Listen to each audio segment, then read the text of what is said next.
Now, the purpose of Operation Lightning Bolt is to test the new Mark 14 mobile rocket launcher under combat conditions. And since the Mark 14 is General Cartwright's baby, he'll be flying in Thursday morning to act as official observer. Now, are there any questions as to your individual assignments? Sir? Sergeant? According to the operation plan, my platoon is supposed to set up a defense perimeter around the primary rocket launching site in Track 38? That's right, Sergeant. It's in this area here, along the eastern edge of the base. Well, sir, I don't think I've ever been out that way. Neither has anyone else. That section of land hasn't been used since Camp Henderson was established. In that case, sir, if I could have permission to reconnoiter the area in advance of the maneuvers? You'll have to do more than reconnoiter, Sergeant. Since it's never been used, it's probably overgrown with mesquite and chaparral. You'll have to send someone out with a bulldozer to clear out a launch area. So, I need a volunteer who can drive a bulldozer. Anybody here able to handle one? Anybody? Anybody at all? Look, fellas, somebody in this platoon must know how to drive a bulldozer. Come on, you don't have to be an expert, just adequate. Anybody here just adequate? It's just like driving a truck, fellas. It's simple. Come on, somebody here must know how to drive a truck. Okay, the rest of the platoon dismissed. Swear you can drive a bulldozer, Pyle. Well, I can, Sergeant. I can drive a bulldozer, a tractor, a reaper, or any other kind of machinery you can think of. There's a general coming, Pyle. That area's got to be in tip-top shape for this maneuver. Trust me, Sergeant. Oh, I wish you hadn't said that. Sergeant Carter, I know how important this is to you. And, well, don't worry. I'll do a real fine job for you. Okay. Now, here's the area I want cleared up. Track 38. Yes, sir. Get rid of every bush and weed. It's got to be clean as a whistle. Trust me. Will you stop saying that? Okay. Now, get moving. You got a pretty good day's work ahead of you. Yes, sir. And, Pyle... Yes, sir. If you come across any bird's nests, don't spend the rest of the day trying to find them a new place to live. Just shoo them away and push on through.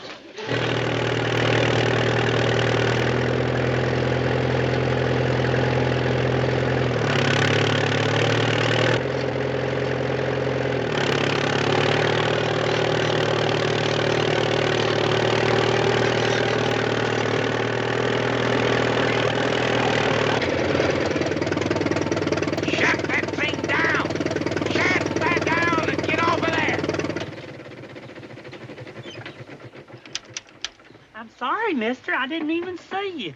Last thing I expected way out here was a pedestrian. Well, you might say the last thing I expected to see out here was a trespasser. But you got it all wrong. I'm not trespassing. I'm just doing what I was ordered to do. Clearing all the brush and weeds off of Section 38 on this here map.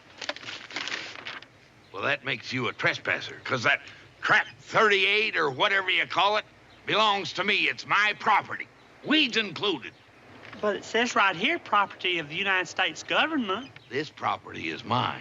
Now, just take my word for it. But, sir, this is Camp Henderson, a Marine base. I know that. I know all about that. This property is mine. Now, if you'll come with me, I'll prove it to you.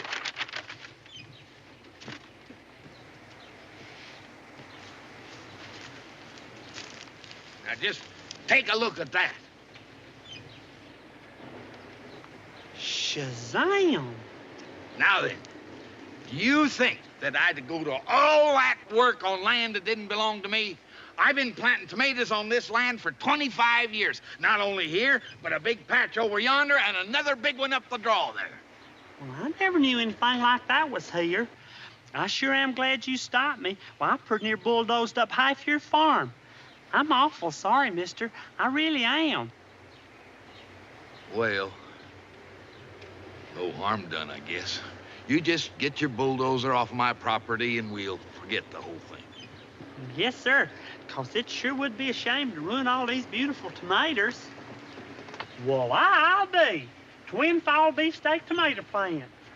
You know something about twin fall beefsteak tomato plants?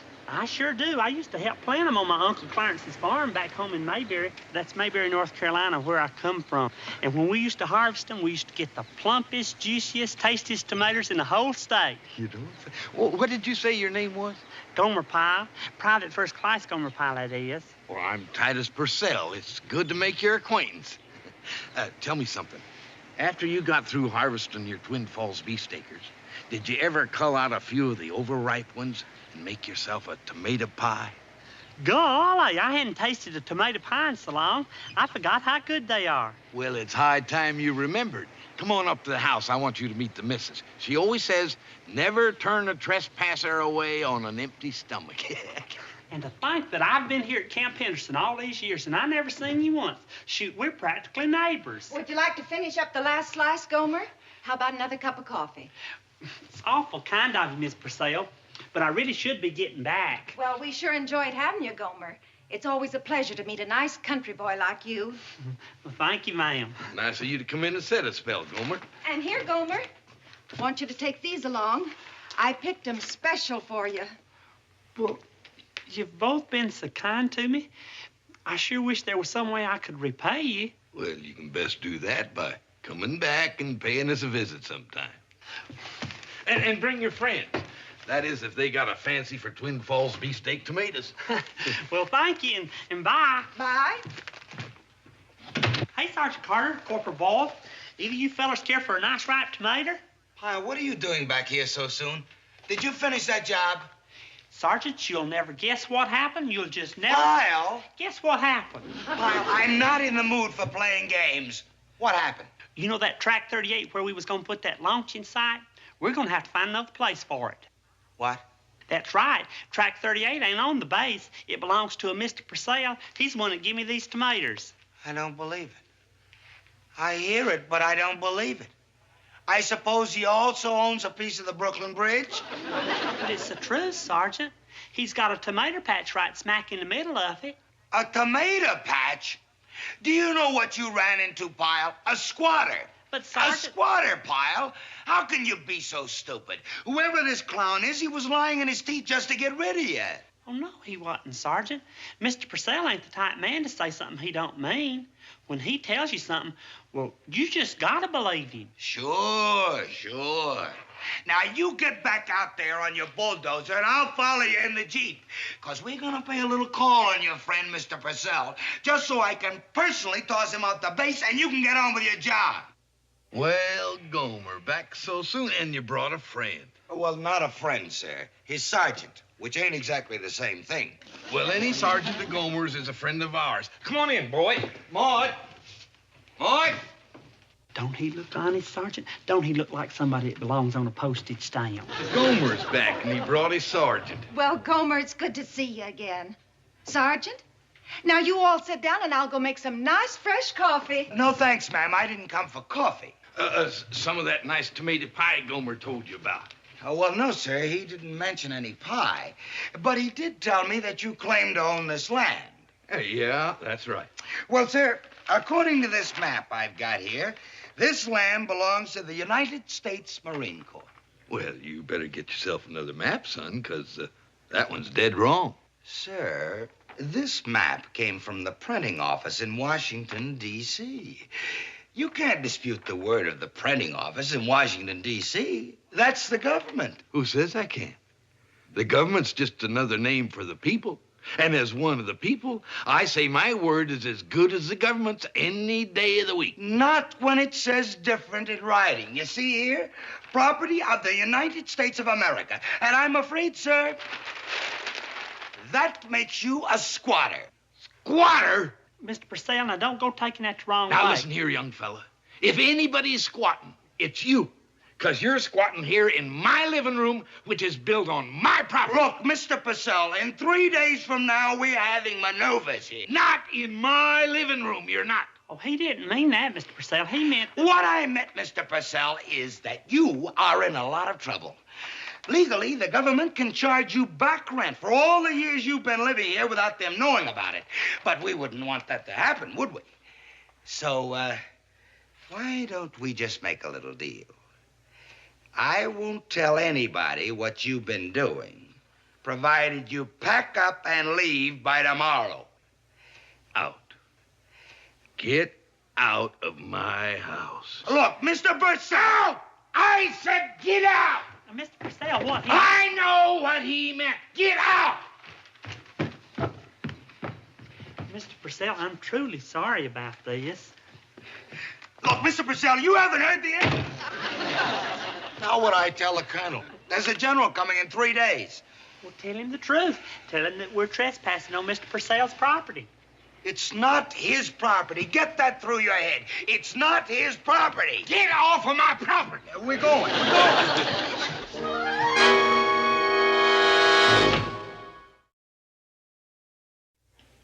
Let me get this straight, Sergeant. Are you trying to tell me some farmer has built himself a shack within the confines of a military reservation? Yes, sir. Of course, I tried to use diplomacy. I told him he'd have to leave, but he wouldn't budge. A farmer growing tomatoes on marine property. It doesn't make sense. Excuse me, sir. You wouldn't say that if you could see them tomatoes. They're just as nice and plump and juicy. And it ain't a shack they live in. It's a real proper home. Well, who are they? Where did they come from? Sergeant, we better have the base legal officer handle this. If you'll just pick up Lieutenant Carruthers and drive him out to the farm, I'm sure he'll send this Purcell fellow packing in no time. Well, Gomer, another pleasant surprise. He's back again. Yes, sir. And we brought Lieutenant Carruthers with us. And if you don't mind us intruding, well, he'd like a word with you. You seem like a reasonable, intelligent man. You'll just let us in, I'm sure we can straighten this out in a matter of minutes. Will.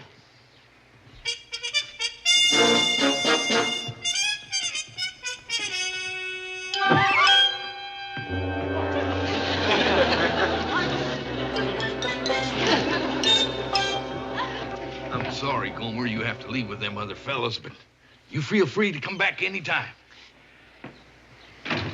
You know, I've seen some stubborn, pig-headed men in my day, Sergeant, but your friend Purcell beats them all in spades. I was afraid something like this would happen, sir. He gave me the same treatment. You can't hardly blame him, Sergeant. After all, it is his property you're arguing about. Pyle, get over on that bulldozer and get in the driver's seat. But, Sergeant... You heard me, Pyle. Get on that bulldozer, because we're coming back with reinforcements, and then you can finish your job.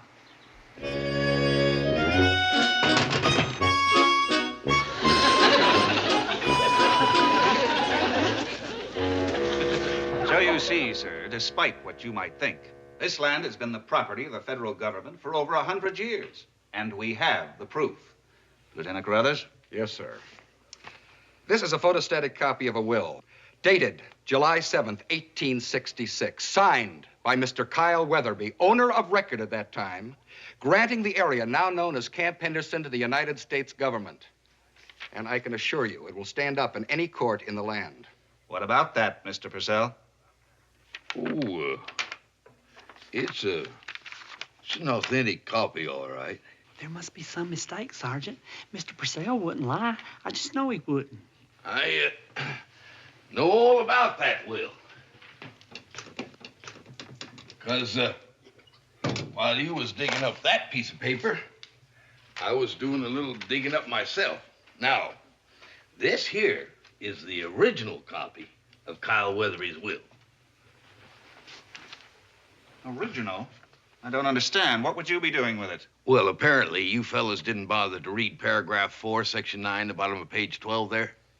Now, it says there that when Kyle Weatherby gave this land away, he reserved a couple of small sections for the use of his descendants. Now, you fellas might be interested to know that Kyle Weatherby was my mother's great-grandpa, which makes me a descendant. And part of the land he left me was tract 38, which is about where you're sitting, Colonel. What about this, Lieutenant? Well, assuming that Mr. Purcell is, in fact, the lineal descendant of the late Kyle Weatherby, as he alleges to be, it is conceivable Lieutenant, if Mr. Purcell is the descendant, is this his land? I'm afraid so, sir. Then he does own this part of the camp. Did you hear that, Sergeant? You see, Colonel, I knew Mr. Purcell wouldn't lie. I just knew it. Well, that's the reason I believed him all along. All along.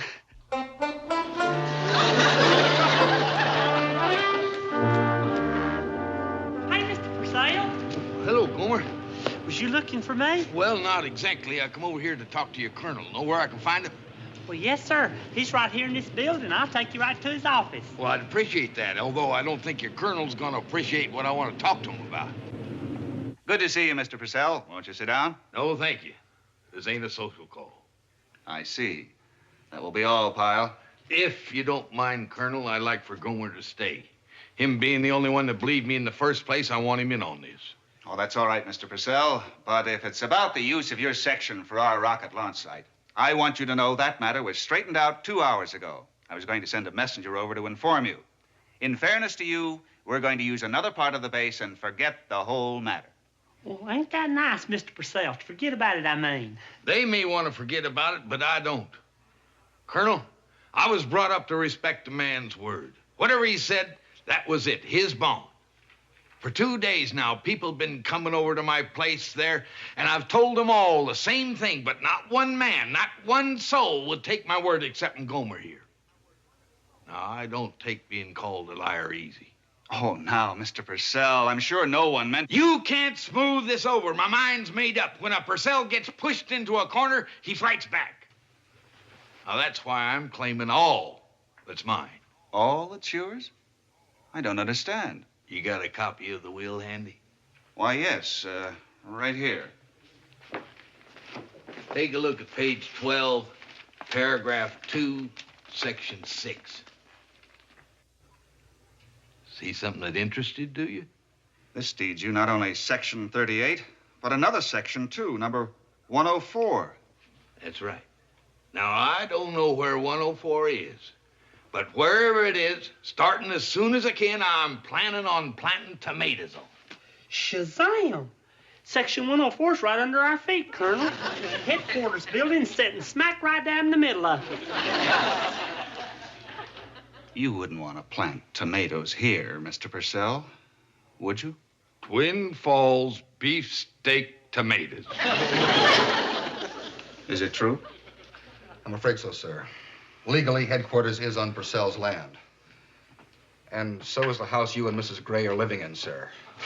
What? Well, according to the land title, your house is in the northern boundary of Tract 104. Which means he can legally plant tomatoes in my driveway? His driveway, sir. Well, of course, realistically speaking, Purcell doesn't stand much of a chance of making his claim stick. Since an official military installation's already here, he can't really press to evict us. But the publicity from such legal procedures could prove, well, rather embarrassing just the same. Lieutenant, what do you think it would take to soften Purcell's attitude towards us to the extent that he'd be willing to forget the whole thing and go back to the status quo? Well, sir, a stubborn, proud fellow like that, I think an apology. An abject apology from the party Purcell considers responsible for the situation would do the trick. Good. Go and apologize abjectly. Sir? Lieutenant, we might not be in this mess if you had bothered to read that document thoroughly. Sir, don't you think... Lieutenant, I want this situation straightened out before General Cartwright arrives this afternoon. I don't want anything like this hanging over our heads. Yes, sir. And as you yourself suggested, Mr. Purcell will be happy to accept your apology and forget the whole thing. So take care of it, Lieutenant. Consider it done, sir. Then stay out. But, Mr. Purcell, at least let me... I ain't interested in none of your apologies. But I... Now, just go and don't you ever come back. Now, scat!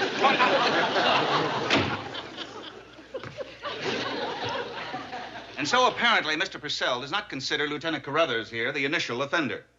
Sir? The one who caused the mess, who made waves, meaning you, Sergeant.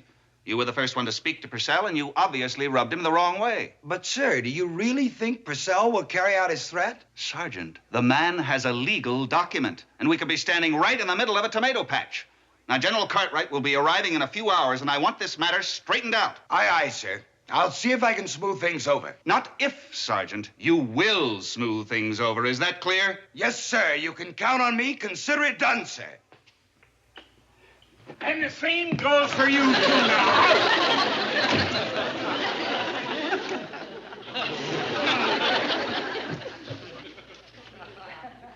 Sergeant Carter? Is everything all cleared up with Mr. Purcell? No, Pyle, it's not cleared up. You know whose fault this whole thing is? Yours, Pyle, yours. Mine, Sergeant? Yeah, yours. If you hadn't gotten so friendly with this guy in the first place, this never would have happened. You always have to be Mr. Friendly. Mr. Stupid is what you are. Mr. Gomer Stupid. Well, I sure didn't mean to do anything Don't wrong. talk, Pyle. Just don't talk. In less than 1 hour, a general's plane is landing here, and the colonel expects me to have everything patched up with your farmer friend. Thanks a lot, Pyle. You really did it to me this time. Thanks.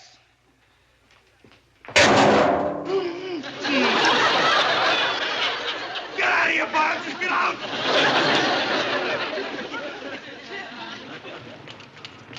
Sergeant. Yes, sir?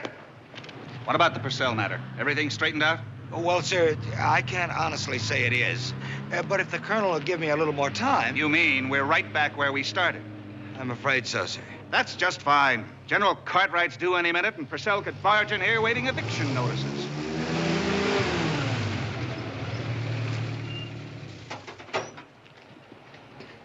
Private First Class Gomer Pyle reporting, sir. I know I'm supposed to be in formation, but I've got some good news, sir. Real good news. At ease. It's about Mr. Purcell, sir. Oh, really? Yes, sir. I was just over talking to him, and guess what? He ain't mad anymore. Everything's okay. What happened? Well, when I got out there, Mr. Purcell asked me if I was in the mood for a nice cup of coffee, and I said, well, are you going to have one? If you're going to have one, I'll have one.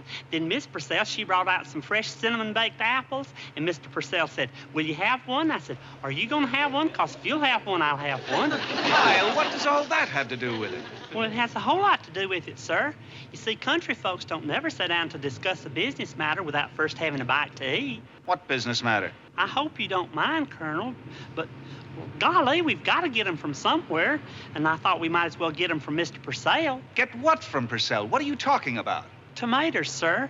You see, he never does sell all he grows, and, well, I know we just use tons and tons of them here in the mess hall, and so we decided the smart thing to do was to each scratch the other feller's back. I told him if he wouldn't press legal charges, that we'd buy all of his surplus crop. You mean that's all it took? Yes, sir, that's all. Did you get it in writing, Pyle? No, sir. I didn't have to. What do you mean? If you don't have anything in paper, how do we know we have a deal? Well, we have a deal, all right. You see, he believed me, just like I believed him.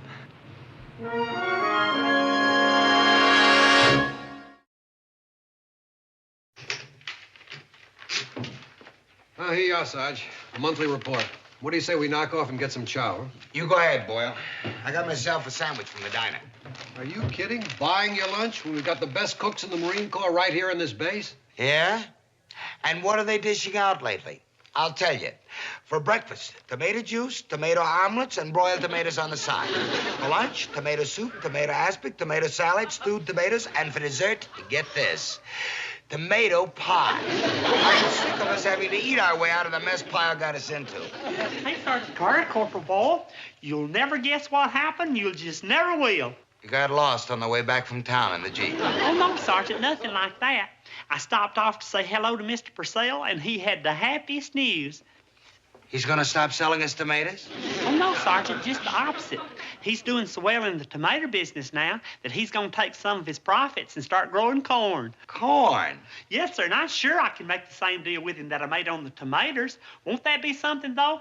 Now we can have some corn pancakes, corn fritters, corn bread.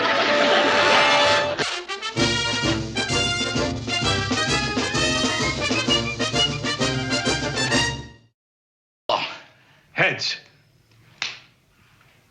Tails, you lose.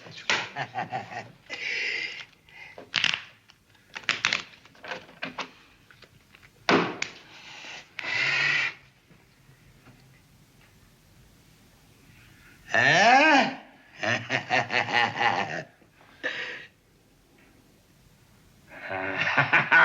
Okay, that makes us even. Best out of three, this one tells the story.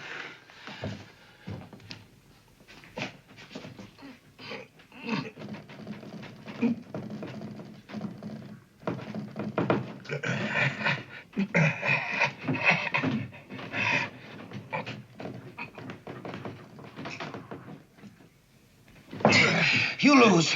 For the next 4 days, Pyle works in your kitchen. Yeah. You should have left well enough alone, Charlie. He was only assigned to you for 2 days. You never should have tried for double or nothing. Listen, trying to keep Pyle out of my hair is always worth the gamble. So this time I lost. Don't take it so hard, Charlie. It could have been worse. You could have lost money. That would have been easier to take. Okay.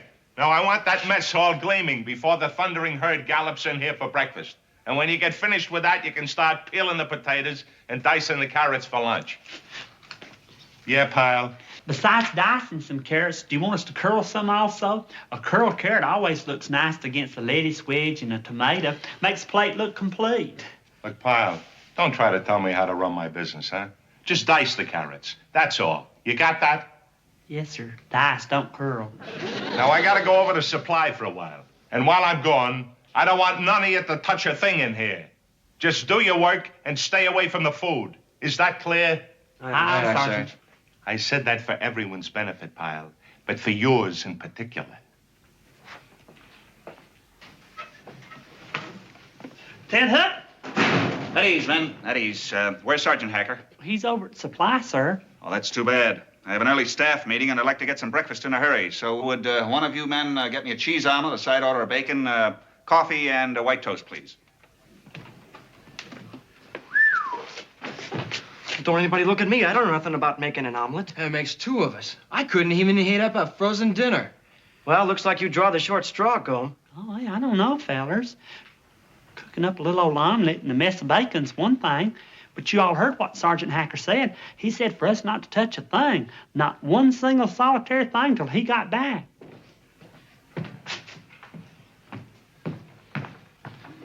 Good morning, sir. Good morning, Sergeant. You've already had your breakfast? Yes, I have to get an early start. But I wasn't here. I mean, who did the cooking? That's just what I was going to ask you, Sergeant. I'd like to see the man who made this breakfast. I think I know who it was, sir. I'll be right back.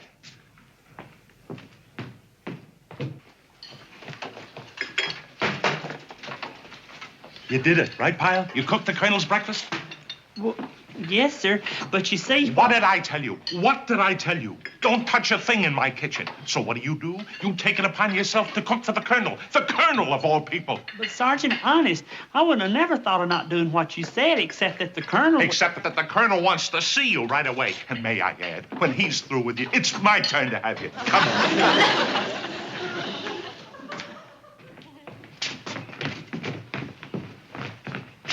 Colonel, sir, this is the man responsible for what you just ate. Pyle, that was the best cheese omelet I've ever had. Oh, all right. Thank you, sir. The texture was perfect, and the flavor was extraordinary. Where did you ever learn to cook like that? Guess you have to give all the credit to Grandma Pyle. I used to follow her around when I was just a little feller and watch her put in a pinch of this and a pinch of that. I guess I learned everything I know from her. Well, it's a pity we don't have her in the Corps, Pyle. But we've got you, and that's good enough for me. You deserve a lot of credit, too, Sergeant.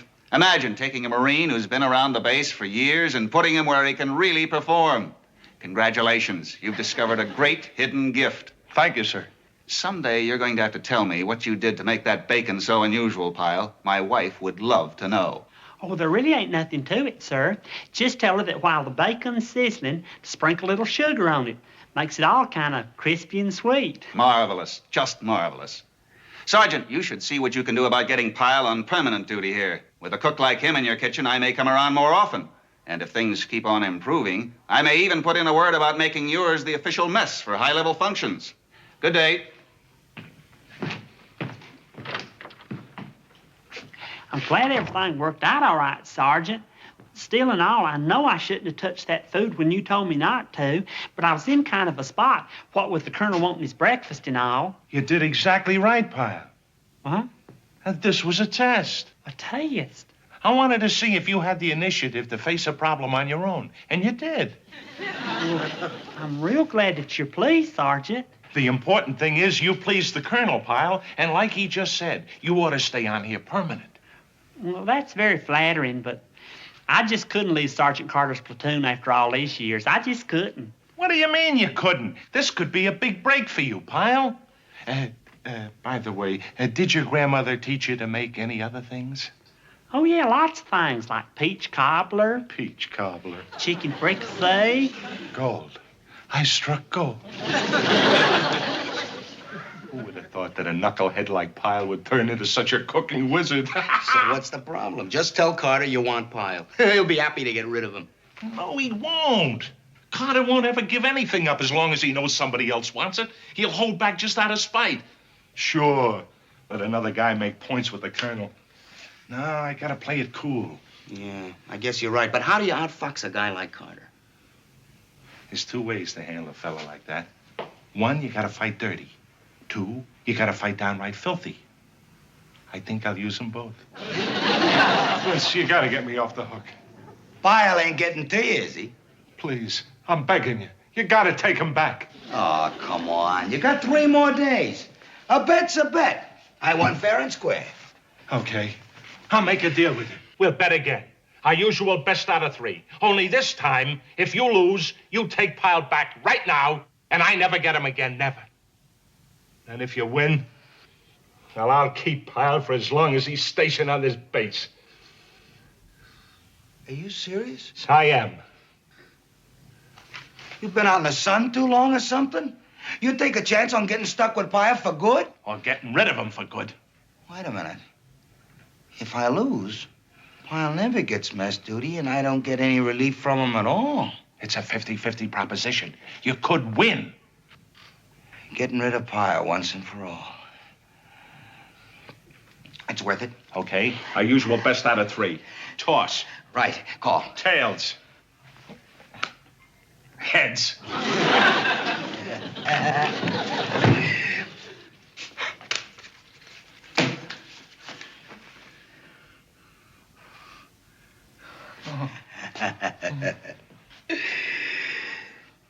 Oh, no.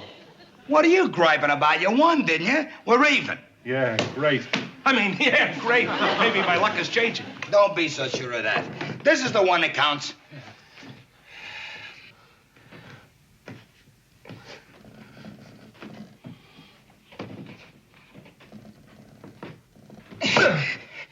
I don't believe it. I just don't believe it. I never beat you that quick before. Couldn't we make it best 3 out of 5? Nothing doing. It was your idea, Pyle. It's all yours. Couldn't we try it just for a month? No, sir. You got Pyle. You know, you were crazy to make a bet like that, Charlie. Crazy. But bless you for it.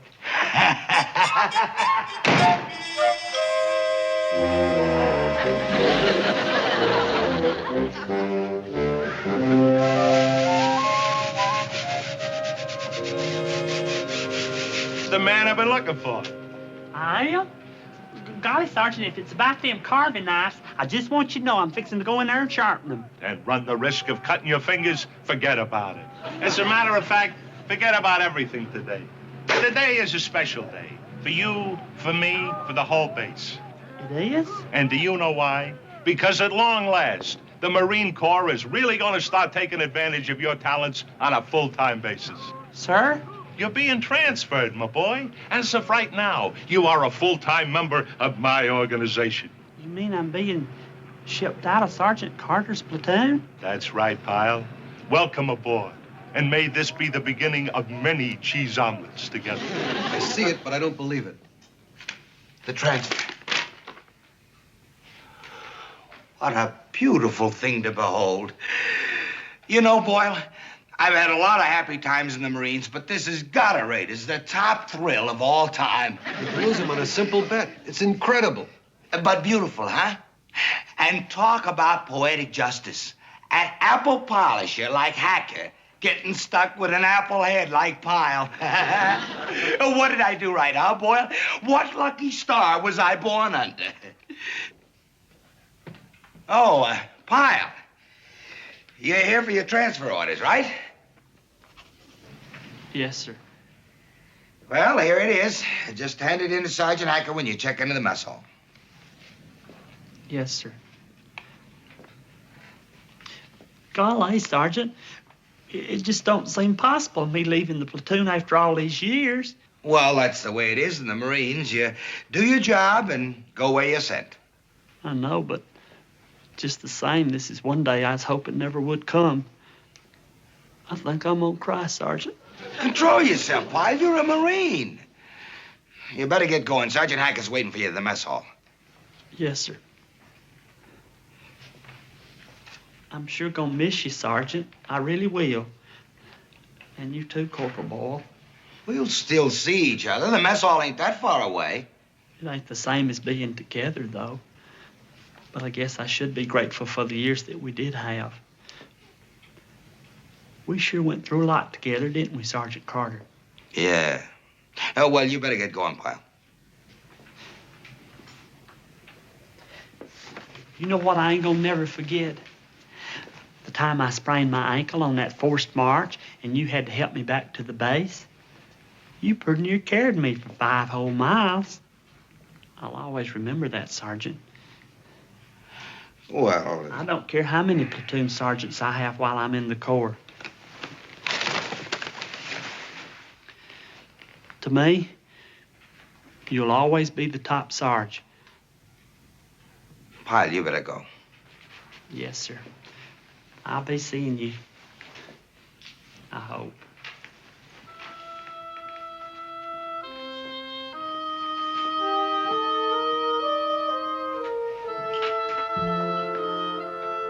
Well, he's gone. This time for good. You still happy about it? Of course I'm happy about it, Boyle. Of course I am.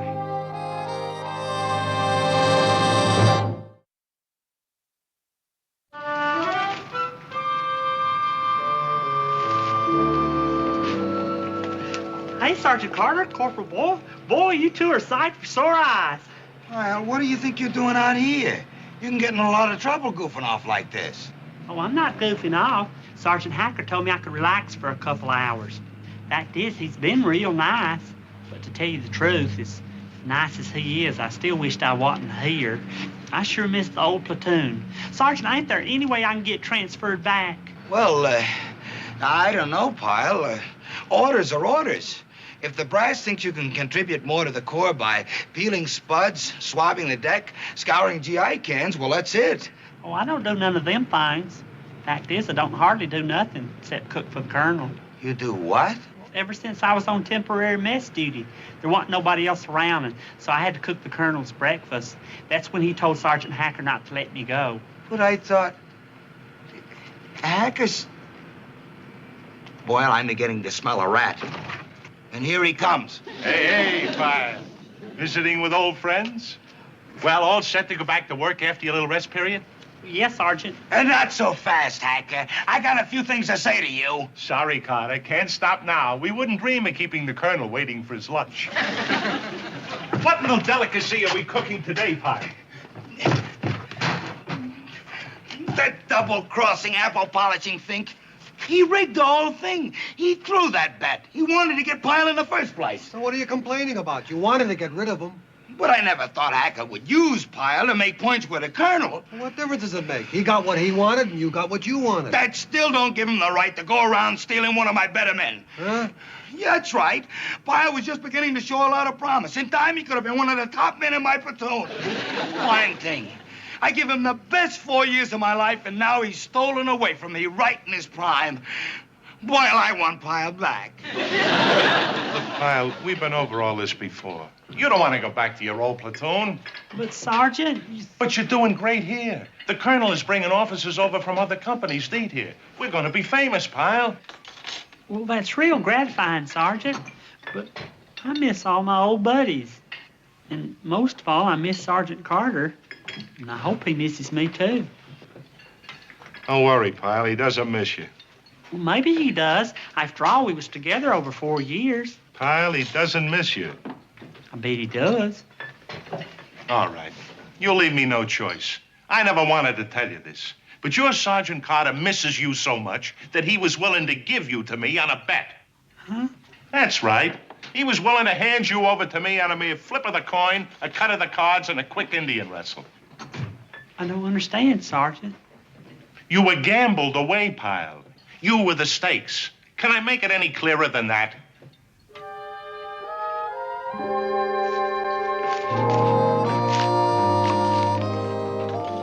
Everything under control, Pyle? Yes, sir. I was just slicing some cabbage for coleslaw. Good. Now, when you finish that, I want you to... What's that I smell? Something burning? Oh, my gosh. It's the bread I was baking. Baking? So how come you got it on broil? I'm sorry. I guess I made a little mistake. You made another little mistake. You left out the yeast, too. Sorry, Sergeant. I guess I just didn't have my mind on what I was doing. It's not like you, Pyle. But what the heck, I guess anybody can make a mistake. But let's get with the program, boy.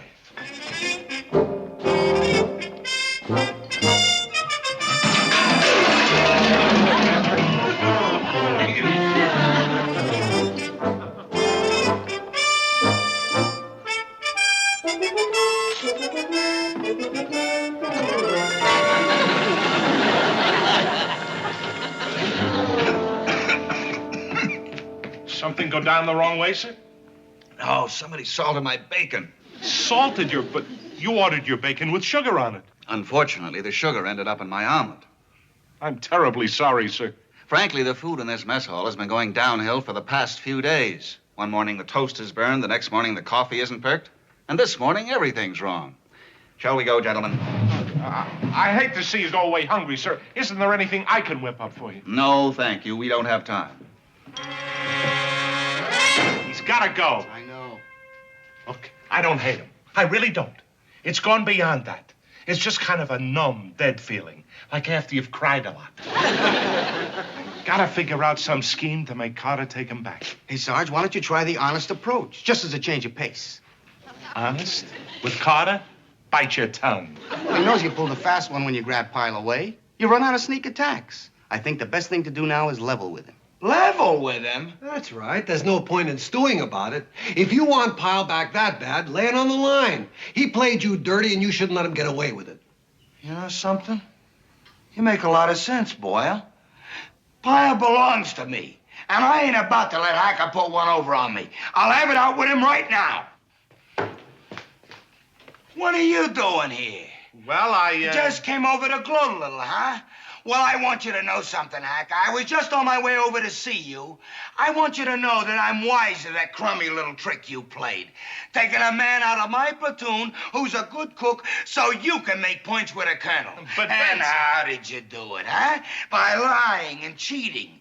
And worst of all, you violated best out of 3, which is pretty dirty.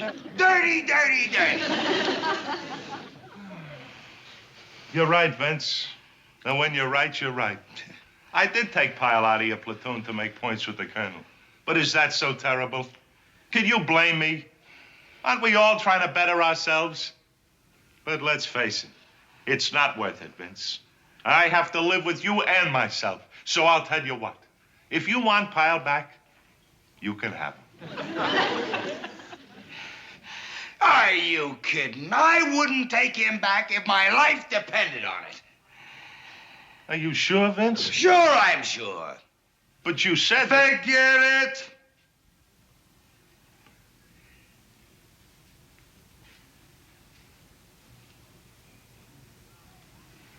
He's gone. Huh? Hey, Hacker, where you running?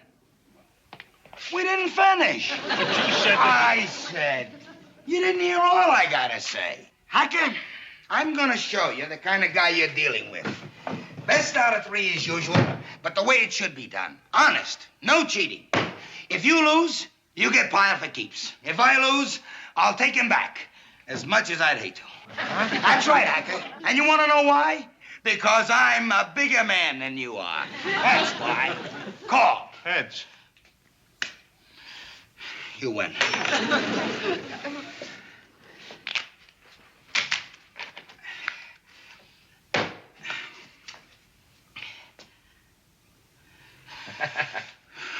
That's gonna be hard to beat. Here goes. Okay, this is for all the marbles. Right.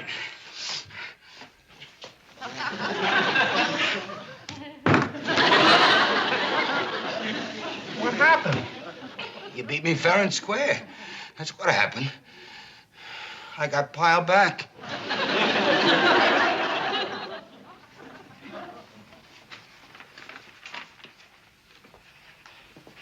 Hey, Sergeant. Oh, hi, Pyle. You're back, huh? Yes, sir. Well, report to the barracks. You got the same bunk as usual. Thank you, sir.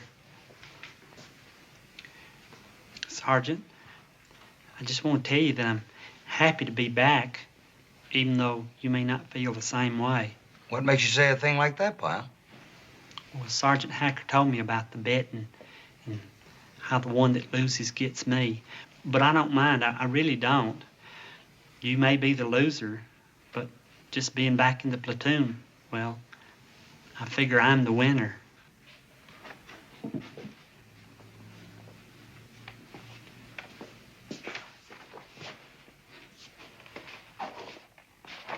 Pyle, I think you might be interested to know that the Sarge lost that last bet on purpose. He wanted you back, so he threw the bet to make sure. Huh? That's right. I just thought you'd like to know it. Pyle! Is it true, Sergeant? Pyle. Is it true you lost Pyle. on purpose? Pyle! You wanted me back? You really did? Pyle, get over to the barracks and stow your gear, will you? You did miss me. I knew it. I just knew it. Move, Pyle! Move, move, move, move, move! Yes, sir, Sergeant. And it sure is good to be back home again. Big mouth!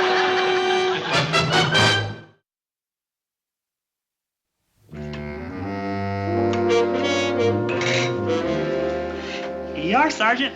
I sure hope you like it. Okay, Pyle. Now we'll see what all the fireworks were about. Are you sure you made them this way for the Colonel? Yes, sir. That's the way I always make an omelet. It is, huh? Well, what do you think? Pyle, from now on, I think you better confine your household duties to sweeping. Get a broom. You mean you don't like it? Get a broom on the double. Yes, sir.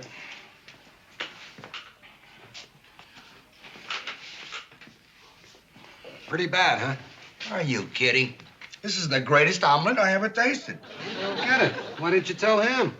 And start the whole thing again with the Colonel finding out?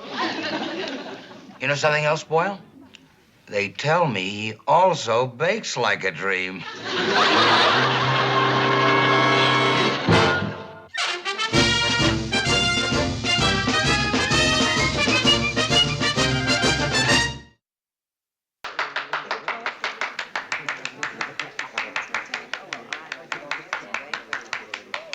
Thank you. I usually wind up my show with a community sing where everybody in the audience gets together and sings along with me.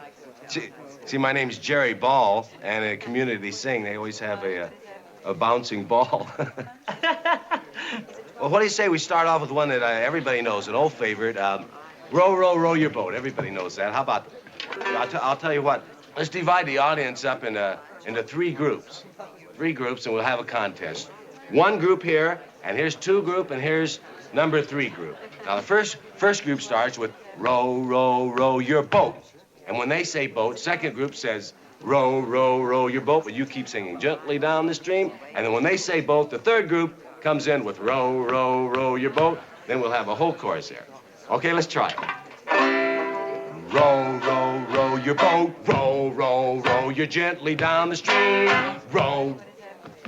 First group there, if you don't come in, start it with row, row, row your boat, then the second group wouldn't know where to come in there. So let's try it real loud, everybody. Row, row, row your boat, row, row gently down the stream, row, row merrily. Let's do it once. Let's try it once more, everybody. Now I'll tell you, I'll give you a little count off there. And row, row, row your boat, row, row, row your boat gently down the row. Well, I guess that's about it for the show tonight. We got another show that comes on in 15 minutes, and we'll see you then. Thank you, and see you.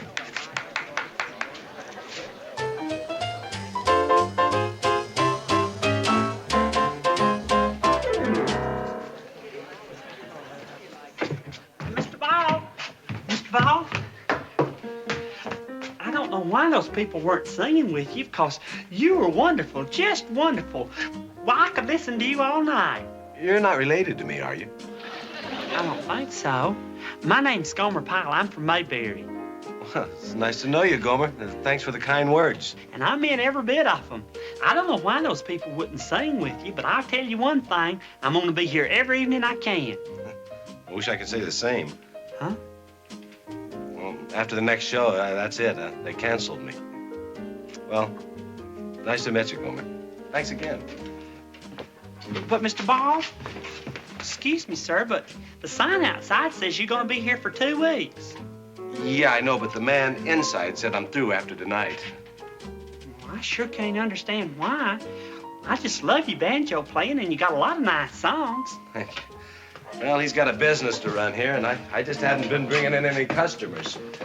It's no surprise. It's getting to be the story of my life. You mean it's happened before? Yeah, ever since me and my partner split up. Miller and Ball, the dynamite duo, that was us.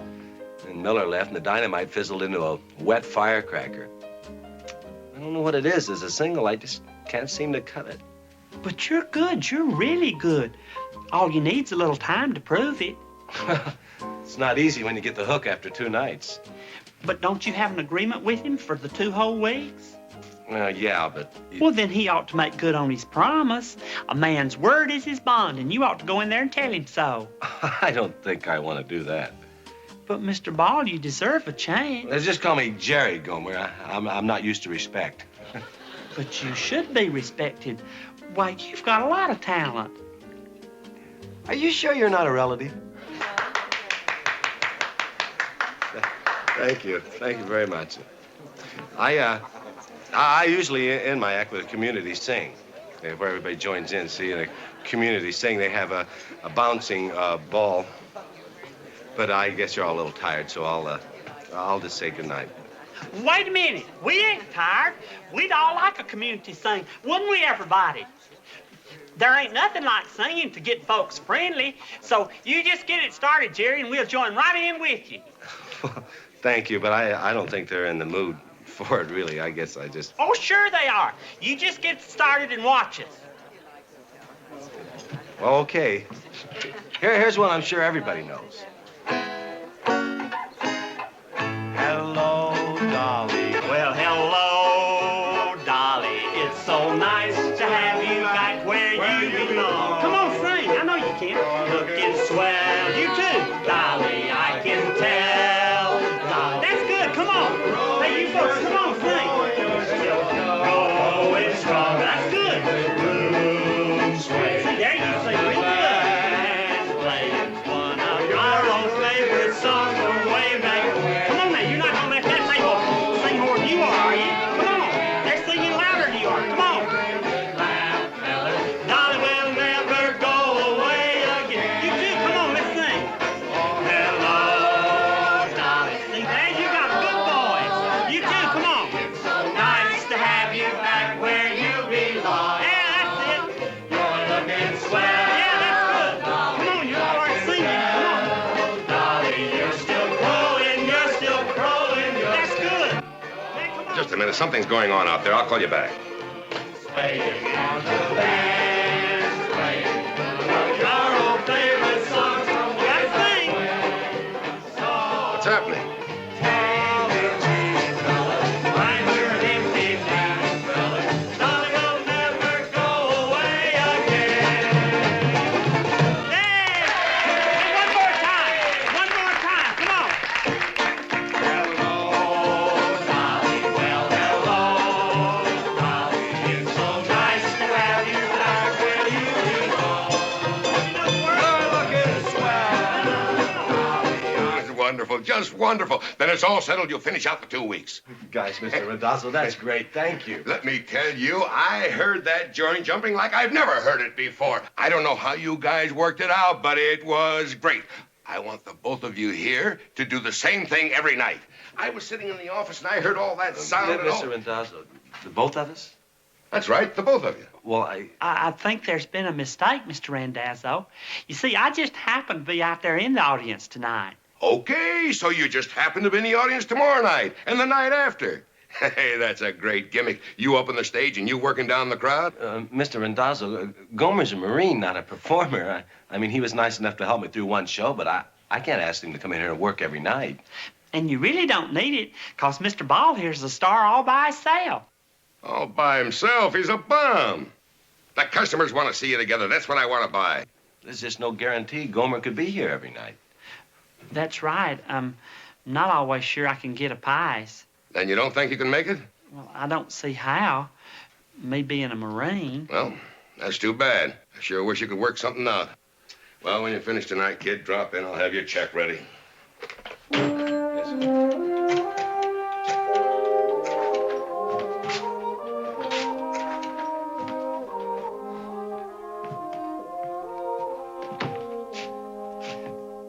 Well, that's showbiz. Well, I'm sorry, Jerry, but I just couldn't make a promise like that.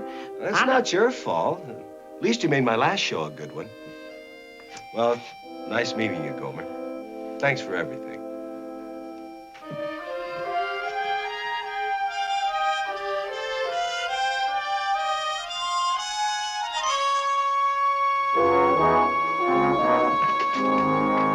Who? Rode in her swan? Oh, come on, Norm. What are you trying to do to me? Miss Randazzo, excuse me, but please don't do anything about replacing Mr. Ball yet. I want to talk to my sergeant, and I'll let you know. What do you want, Pyle? Well, sir, as you know, I've got the guard duty tonight, but something real important's come up, and, well, Private Humble said he'd take it for me. That is, if it's all right with you. I don't know, Pyle. I don't go for changing the duty roster unless it's a matter of life and death. It ain't military. Well, in a way, it is a matter of life and death. Huh? Oh, yes, sir. You see, it's real important. I've got this friend I want to help out, and it means so much to him, and, well, I sure would appreciate it, Sergeant, so can I please? All right, if it's that important. Well, it is, and thank you very much, Sergeant. I just knew you'd understand. He probably ran into some poor sick guy somewhere, and he's gonna be up all night feeding him hot chicken soup. You are my sunshine, my only sunshine. You make me happy when skies are gray. You'll never know, dear, how much I love you. Please don't take my sunshine away. You're probably all wondering why I have a Marine for a partner. Well, I figure the way I sing, I need all the protection I can get. Okay, Gomer, go out there and let's get them going. You are my sunshine, my only sunshine. You make me happy when skies are gray. You'll never know, dear, how much I love you. Hey, the joint's really swinging tonight. Yeah, sounds great. I wonder... The other night, dear,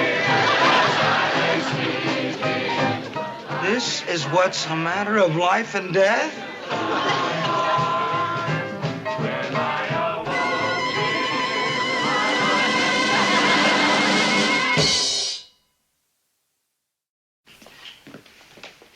Sergeant?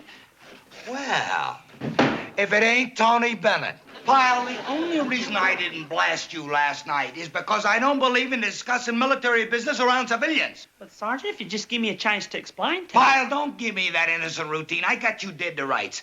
I let you off guard duty because you said it was important. I didn't let you off to go around singing in some honky-tonk nightclub. Golly, Sergeant, I didn't know I was doing anything wrong. It is all right for us to work on our own time, ain't it? That's right. Moonlighting is allowed. Marines are allowed to earn extra money by working in a gas station or maybe as a busboy. That's all right.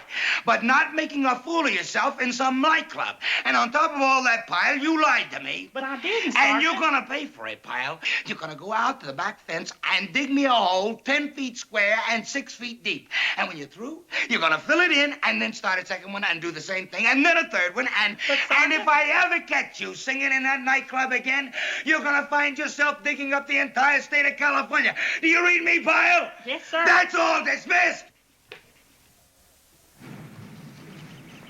Hey, Gomer! Hey, Gomer! Hiya, partner. Hey, Jerry, what are you doing way out here? I was just getting ready to go inside and track you down. In all the confusion last night, I didn't have a chance to talk to you. Hey, Gomer, did we kill him or did we kill him, huh? Jerry? Gomer, in case I didn't tell you, thanks. Thanks for everything. Boy, it's like having a whole new lease on life. Jerry, I was just talking with my sergeant. You know Sergeant Carter? Sergeant Carter? Well, I'm grateful to him, too. After all, he's the one who let you do it, so thanks to him, too. Well, I'll tell you, Gomer, the main reason I came out was to show you some new songs for the show tonight. I mean, after all, we can't keep doing the same songs every show. So I'll tell you, Gomer, you look them over and we'll decide tonight. Who knows, when you get out of the Marines, we may get together a permanent act, huh? Hey, let's talk about that. Well, I'll see you. Hey, Gomer, thanks again.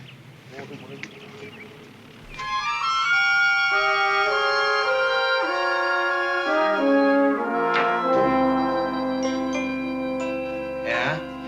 Sergeant, I finished filling and digging, and, well, I just wondered if you wanted me to do any more.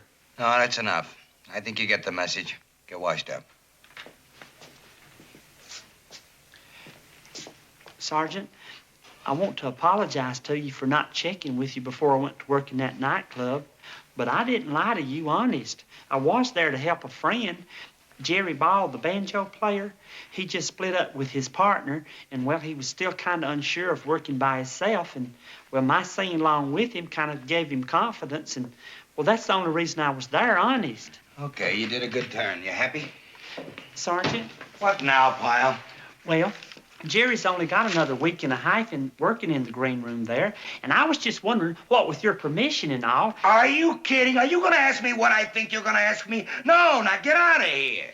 But, Sergeant, it wouldn't be for very long, just long enough for Jerry to start believing in himself. No, Pyle, you are a Marine, not a performer. Now forget it. But he's good, Sergeant. He's really good, only he don't know it. You know your trouble, Pyle. You are a compulsive meddler. You think everybody needs your help. Well, they don't. They'd all survive without you, and maybe a lot better. That may be true, Sergeant, but in Jerry's case, I think he really needs somebody. You never help a guy by becoming a crutch for him. Where do you think you guys would be? If every time one of you fouled up a job, I came running over and started helping out. You'd be helpless. You made it on your own. That's what this banjo player's got to do.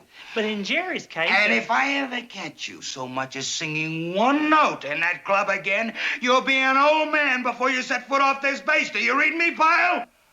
Yes, sir. Hit the showers. Maybe you can wash some of them rocks out of your head.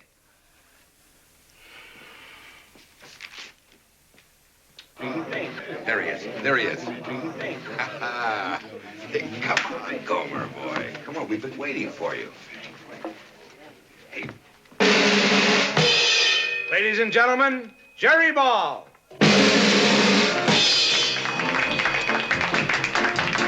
Thank you. Hello, sunshine. Goodbye, rain. I've got my baby back again. No more troubles, not for me. Baby loves me, yes, sirree. Hello, Rosa. Hello, Dew. Hello, Bluebird. How are you? Hear me singing down the lane. Hello, sunshine. Goodbye, rain.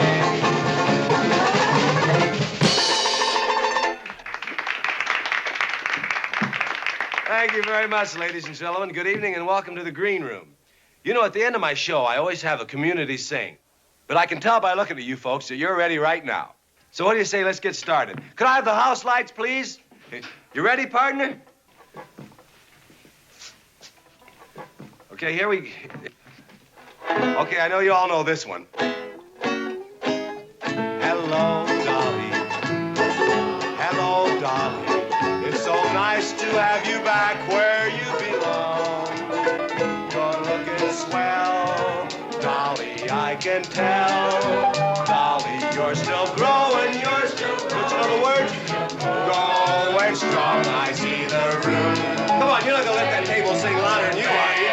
Not playing one of your old favorite songs from way back when. So, take her rap, fellas, find her an empty lap. Fellas, Dolly, you'll never go away again. Everybody louder.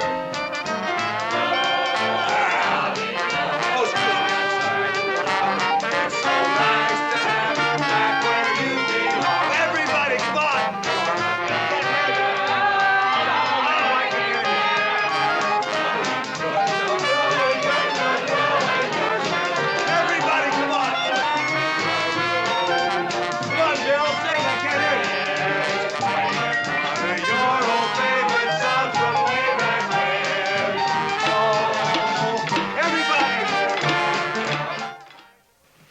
Gomer, where were you? I was out in the audience. No, you weren't. Your table was empty. Well, I was in the back watching you. What did you do that for? You left me all alone up there on the stage. That's right, and you didn't even need me. What are you talking about? You heard Randazzo without you in All the act. Mr. Randazzo wanted was a crowd-pleasing show, Jerry. And you had that audience eating out of your hand. They were singing and laughing. What? They loved you. And you got a real fine hand when you finished. And it was all for Jerry Ball working by himself. You've gotten so used to somebody else doing it for you that, well, you didn't even know you could do it yourself. But boy, was you doing it. And do you know who's responsible? Sergeant Carter. Sergeant Carter? He was the one that told me that I was being a crutch to you more than anything else. And it all worked out just like he said it would. And you did it, Jerry, and you did it all alone. They were applauding, weren't they? Boy, they sure were. Son of a gun. But, Sarge, Pyle would never sing in here again. Not after you ordered him not to. You're forgetting one thing. Pyle has got a soft heart and a soft head to match. It's a set. And I might just bring him back here. And if I catch him... Hey, Sergeant, Corporal. Boy, I'll get the MPs. The MPs? You heard me. Get moving. Pyle, I gave you orders not to sing here again. Oh, no, Sergeant. I didn't come here to sing or nothing. Cross my heart. I just came here to try the things you told me about me not being a crutch. I didn't sing a note. Out, Pyle. Let's go. Hiya, fellas. Don't tell me. I bet this is Sergeant Carter, right? Uh-huh. Sergeant, this is Jerry Ball, the banjo player I was telling you about. Sergeant, I want to tell you it is a real pleasure to meet you. Gomer tells me I have you to thank for everything that happened tonight. I don't mind telling you I was plenty scared when I looked out and he wasn't sitting there. And then when I didn't hear him singing, well, it threw me. You mean he didn't sing tonight? No, that's just it, and I was scared. But then he told me what you said about not helping me, and, well, you were right. It worked. I went on by myself, and it worked. You sure know about human nature. No, I mean it. It's a real talent being able to handle people. But I guess that's just part of being a sergeant, huh? You know, when you get out of the service, you ought to go into show business. A fella like you could go real far as a manager. You know, handling show people just like you do with Marines. I bet you'd really be good at it, Sergeant. Here they are, Sarge. Huh? Who? Well, the MPs for Pyle. What's the matter with you, boy? There ain't nothing here I can't handle myself. If you said, never mind what I said, send them away. A theatrical manager, huh? Now, whatever put an idea like that into your head? Well, you certainly have all the qualifications. Leadership, you're intelligent, you're authoritative. You're understanding. You're shrewd. You're honest. You're personable. You're thoughtful. I'm modest. You're modest. You're imaginative. You're clean.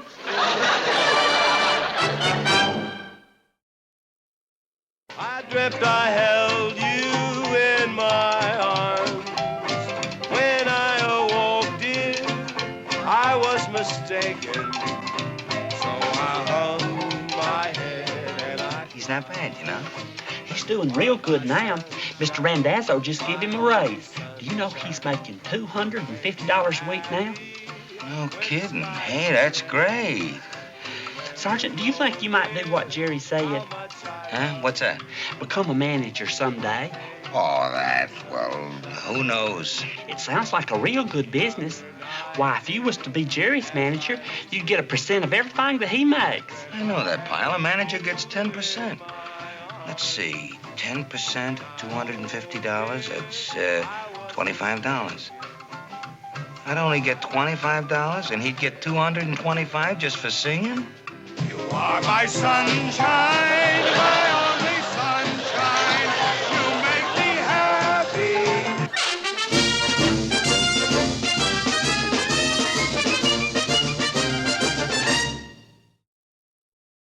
Yo, Napot, Kivanuk. No, Yonoput, Kivanok. You see, in Hungarian, accent's always on the first syllable. And that means hello? Well, technically it means I wish you good day. Hey, we better get going. That bus leaves at 3:10. Don't you think we ought to get something to eat first? Not on your life. We gotta save plenty of room for my mama's Hungarian cooking. Chicken, paprikash, palancinta, silvash gombots. Silver what? Silvash gombots. That's plum dumplings. Look, say silvash. Silvash. Gumboats. Gumboats. Good, Gomer. We'll make a Hungarian out of you yet. Try to remember how to say, I wish you good day. All right. Now, don't tell me. Yo Napat Silver Gumboats. You just wish me plum dumplings. Better practice some more on the bud. Come on. Leo! Mama. Let me look at you. You have lost weight. You are falling away to nothing. Mama, I haven't lost any weight. He hasn't lost any weight, he says. He's nothing but skin and bones. Mama, I want you to meet my buddy Gomer Pyle. Oh, how do you do? Kiva Napat. Yo naput kivanok. That's it. Oh, he speaks perfect Hungarian. Thank heaven Leo has found a friend. Now, when he is away from home, you can make him eat. Mama, I haven't lost any weight. Oh, Papa, Leo's home. Aha! Oh, hey, the Marines, they feed you good. You gained weight. Mama, I haven't gained any weight. Of course not. He's lost weight. What do you mean? I know when my own son gains weight. We go through this every weekend. Mama thinks I'm Laurel, and Papa thinks I'm Hardy. Papa, I'd like you to meet my friend Gomer Pyle. He's going to spend the weekend with us. Welcome to our home. Thank you, sir. Hey, where's Anna? Where she always is. Oh, that again. She can stay in her room for 100 years, and we still won't let her go out with what's his name. Yesterday, I tried fainting, and she still wouldn't come down. Oh, Leo, now that you have brought home a friend, maybe you can make her come out. At least long enough for me to sweep under her bed. Okay, Mama, I'll give it a try. Come on, Gomer, I may need your help. We got a slight family problem. My sister wants to get married in the worst way. But as you can see, my parents aren't exactly crazy about the boy. The problem is that he belongs to another Hungarian family that my family's been feuding with for years. It started in the old country. I know about feuds. I've seen lots of them down south. Well, anyway, it's a stalemate. Mama and Papa won't even allow his name to be spoken, and Anna just sits in her room and broods. Anna, it's me, Leo. The other side of no man's land. Leo. Anna, you look great. Oh, thank you. It's so good to see you. Anna, I want you to meet my good friend, Gomer Pyle. Hello, Gomer. Hey, Miss Anna. The Cold War's still on, huh? Oh, it's the same old story. Mama and Papa are still living in the last century. I know. But you're never going to solve anything this way. But it's so ridiculous that we have to suffer for a feud that started years and years ago. Look, why don't you come downstairs and have dinner with the family? Leo, you don't know what it's like. Every time I get near them, we start fighting. Come on downstairs. Out of courtesy to our guests. It'd be a real honor to have you eat with us, Miss Anna. Come on. Well, all right. But if they say one word, just one word, I warn you, I'm leaving. Okay. Come on. More paprikash, Leo? Oh, no thanks, Mama. I've had it. Gomer?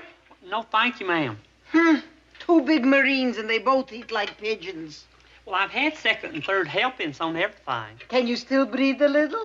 Well, yes, ma'am. Then you're not full yet. You can leave the table under your own power. Mama gets insulted. Anna? My big eater. A fly gets more nourishment. What do you expect? She don't open her mouth to talk. Why should she open it to eat? I'm beginning to wonder if she has a mouth. She must have. I hear her brushing her teeth in the morning. I'm warning you, Papa, don't start up with me. Ah, she talks. She does have a mouth. If she has a mouth, then she also has ears. Ears to listen to good sense. Mama, Papa, one word about Paul, and I'm leaving this table. No. I didn't hear it. I didn't hear what's his name's name. Whether you like it or not, he does have a name, and his name is... You say that once more, and you're no longer my daughter. Oh, this is ridiculous. Now, I ask you, is this a way for a girl to talk to her father? I ask you. Well, I always say that there's two sides to every argument. Who asked you? Hold it. Now, let's change the subject. Gomer and I came down here for the weekend to enjoy it, so let's enjoy it. All right. We enjoy.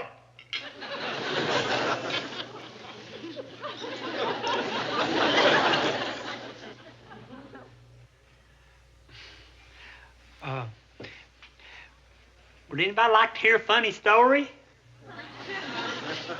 Well, this happened a long time ago when I was just a little boy.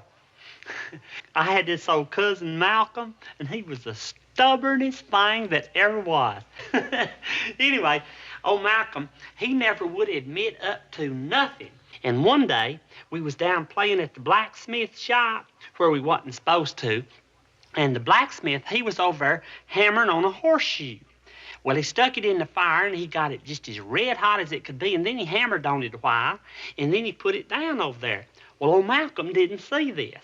And in a little while, he went over there, and he picked up this horseshoe. Well, he dropped it real fast like that, and the blacksmith turned to him and says, "Uh-huh," says, "you burnt yourself, didn't you?" And old Malcolm says, "No, sir." He says, "It just don't take me long to look at a horseshoe."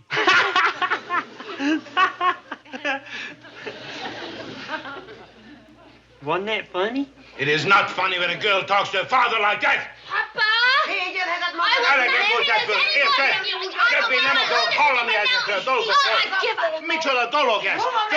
this Papa, wait. Look, why don't we all go into the living room and we'll stretch out a little bit, okay? All right, that's a good idea. We'll go into the living room.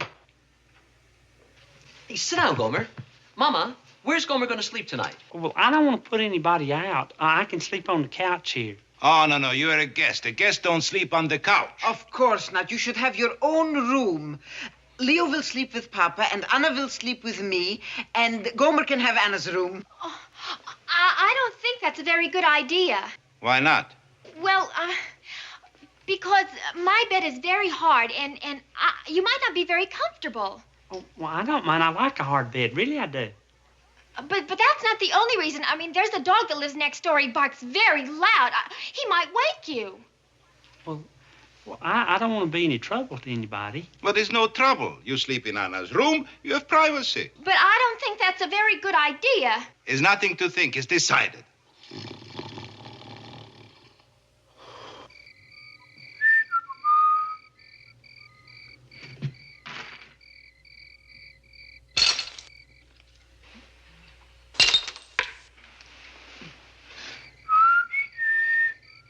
Anna, I'm here.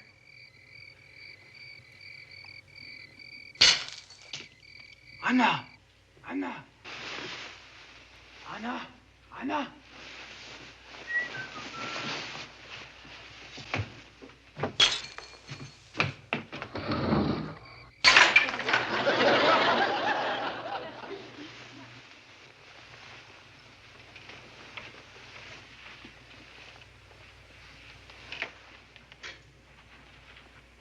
This is the Kovach's house, isn't it? Yes, it is. Then who are you? Private First Class Gomer Pyle, United States Marine Corps. What are you doing in Anna's room? Well... Oh, Gomer. Hey, Miss Anna. Paul, come around to the kitchen. I'll let you in. Yeah. Gomer, I hate to disturb you, but could you come with me, please? Well, who was that? That's Paul. Just please come with me. What? I'll explain everything. And this is the way that you two get together all the time? It's the only way. Since our parents won't let us go out with each other, we have to meet in secret. So every night after everyone's asleep, Paul comes by. Golly, you really must want to see each other awful bad. Oh, Gomer, if we couldn't at least see each other, we'd rather be dead. Oh, don't say that. Don't ever say that. Anna?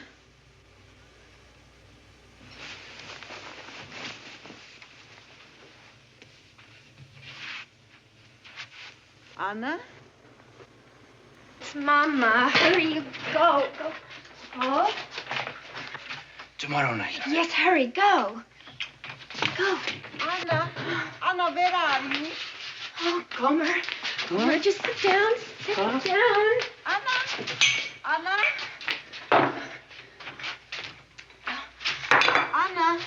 Anna. Would you like some more milk, Gomer? Anna, thank heaven you are all right. What's going on, Mama? What's the matter? What's everybody so excited about? When I saw you weren't in the bed, I thought heaven knows what. Oh, Mama, that's silly. I just couldn't sleep, so I came down here. And Gomer's here because he couldn't sleep either. So we decided we'd have a little milk and cookies and talk. Isn't that right, Gomer? Oh, Yes, ma'am. You both couldn't sleep? Oh, we've been having such a nice conversation. We completely forgot about the time. Turns out we have a lot in common. Well, if you'll excuse me, I think I can sleep now. Good night, Gomer. I certainly enjoyed our talk. Me too. Good night, Mama. Papa, Leo. Going to bed, too. Oh. Well, I guess I could get some sleep now myself. Good night. Night. Papa, did you hear? Anna and Gomer, they have a lot in common. When a girl and a boy have an interesting talk and they have a lot in common, it could lead to something interesting. You mean Anna and Gomer could be... Could be?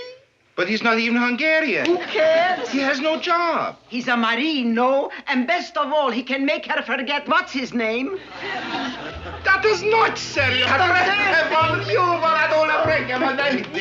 Lei non come di beszélek vele, és minden.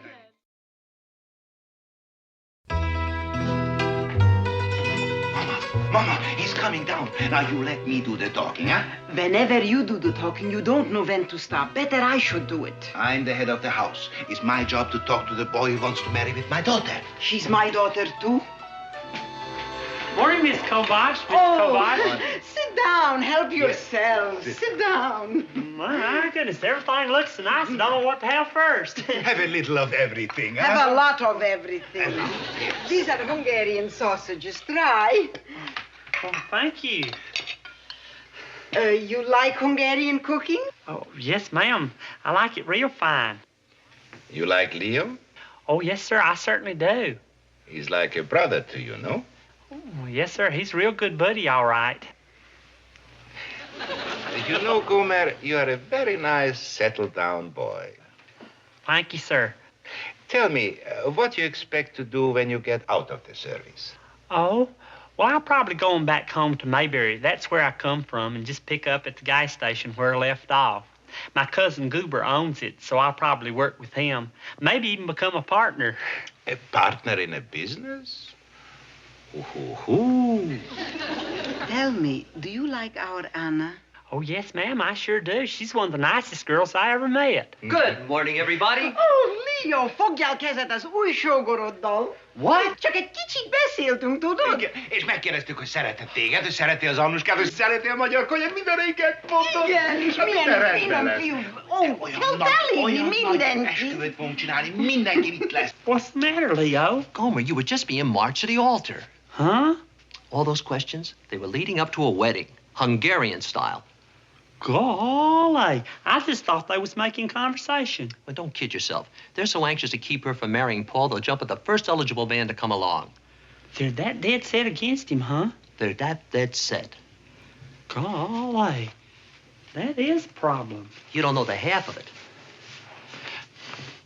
Look, Leo, if your parents won't listen, why don't somebody talk to Paul's folks? Oh, that's a good idea, except for two small things.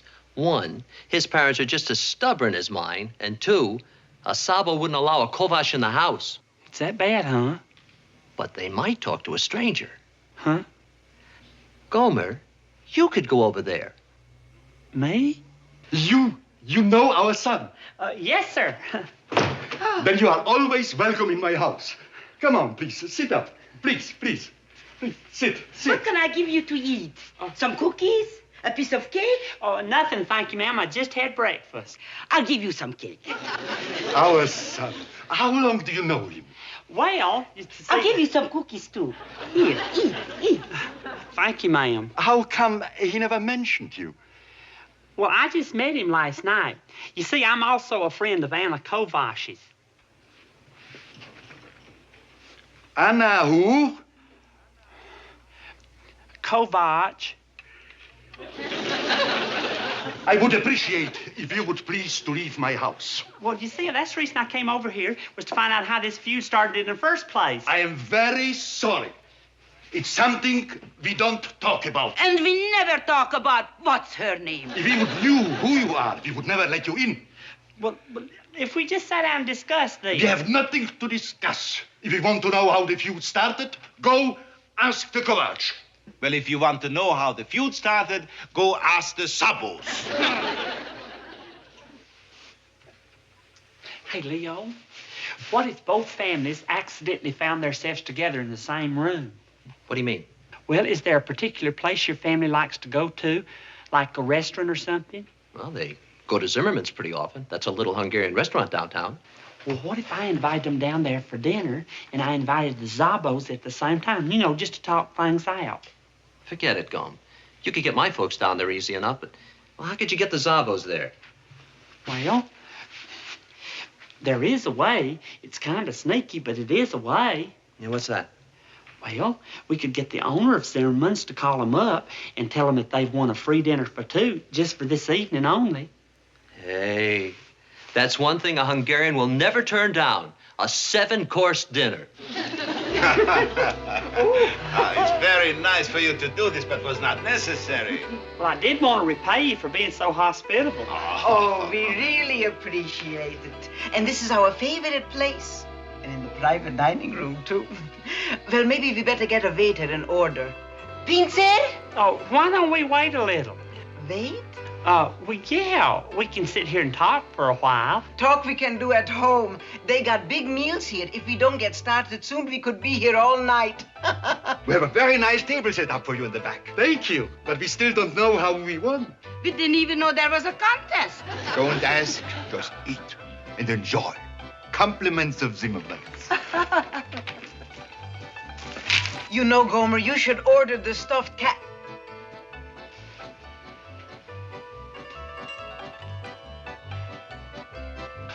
Wait a minute. Please don't go. Why don't you come and sit down? So this is the free dinner, hmm? Well, that part of it's true. Leo and me's paying for it. We don't want your dinner. Well, you don't have to eat it if you don't want to, but won't you come and sit down, please? If they sit down, we are leaving. Papa, all we want to do is have a little talk. So please come and sit down, please. All right, we'll sit down. But we will not look at each other. Well, now that we're all here together and everything, I'm sure you all know the story about Romeo and Juliet. Wait a minute. Please, just hear me out, because what I've got to say is very important. Maybe the most important thing in your life. Now, Romeo and Juliet happened a long time ago, but there are lots of Romeo and Juliets today, like Anna and Paul. Two young people who love each other, and, well, their families keeping them apart. Well, now, I know you don't want the same thing to happen to them as happened to the first Romeo and Juliet, because that wasn't a very happy ending. And in case you don't remember, they killed themselves. What? Now, we're not saying that's going to happen. Of course it couldn't happen. Anna wouldn't do a thing like that. She's sensible. So is our Paul. He could never do a thing like this. Could he, Mama? Who knows with young people today? Yes, they can do crazy things, especially when they are in love. What are you talking about? They're all right. No, something happened. I can feel it. I feel it, too. Yes, do the farm. Yes, see it. Miss Kovacs, Miss Sabo. Now, there's nothing to get upset about. You see what you did? It's better they should be married than dead. Yes,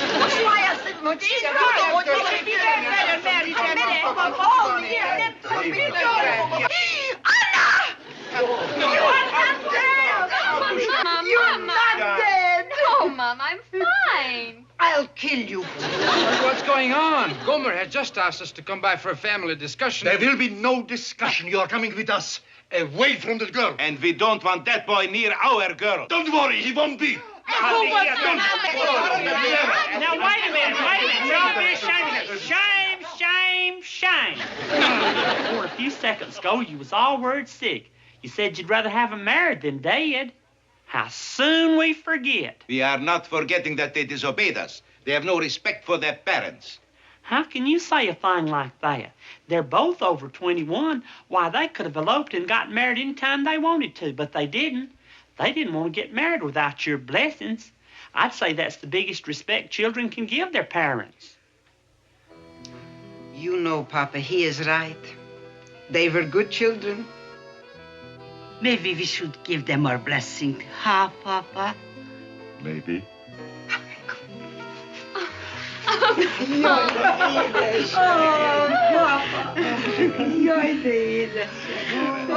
This was a lot happier ending than Romeo and Juliet. Romeo and Juliet ended in a tragedy, but this ended happily. Yes, this ended happily. Oh, Mrs.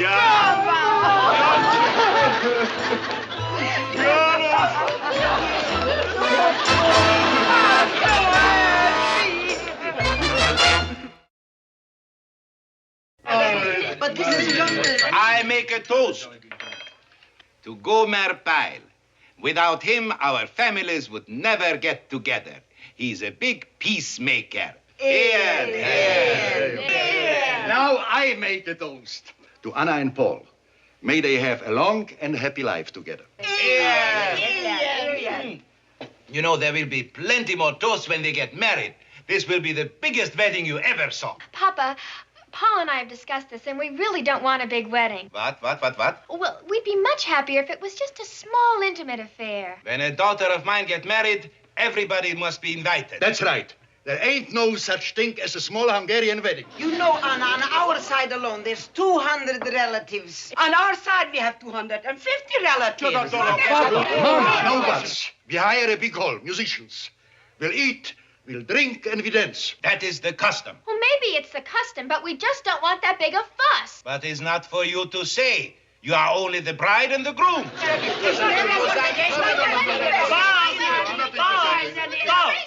There really ain't any reason to get excited. I think if we all discuss this quietly... You stay out of this. You're not even in the family. You know, he's a troublemaker. That's right.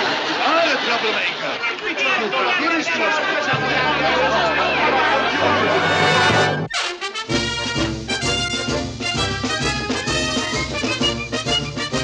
Here. All you have to do is warm it. Not too hot, just warm. Oh, and there's his baby food. He gets one vegetable and one fruit. One vegetable, one fruit, right. Honey, please. All his toys are in the bedroom beside the crib.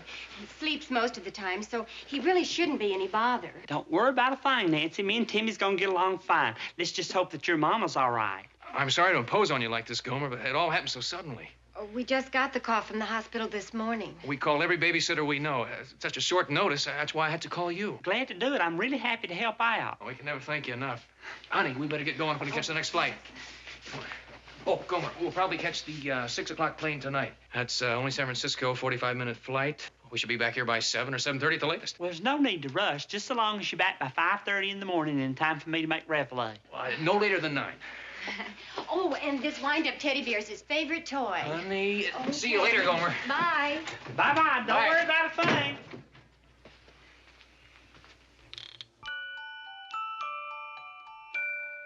Go tell Aunt Rhody. Go tell Aunt Rhody. Go tell Aunt Rhody. The old gray goose is dead. She died in the mill pond. She died in the mill pond. She died in the mill pond, standing on her head. Go tell Aunt Rhody. Go tell Aunt Rhody. Go tell Aunt Rhody. The old gray goose is dead.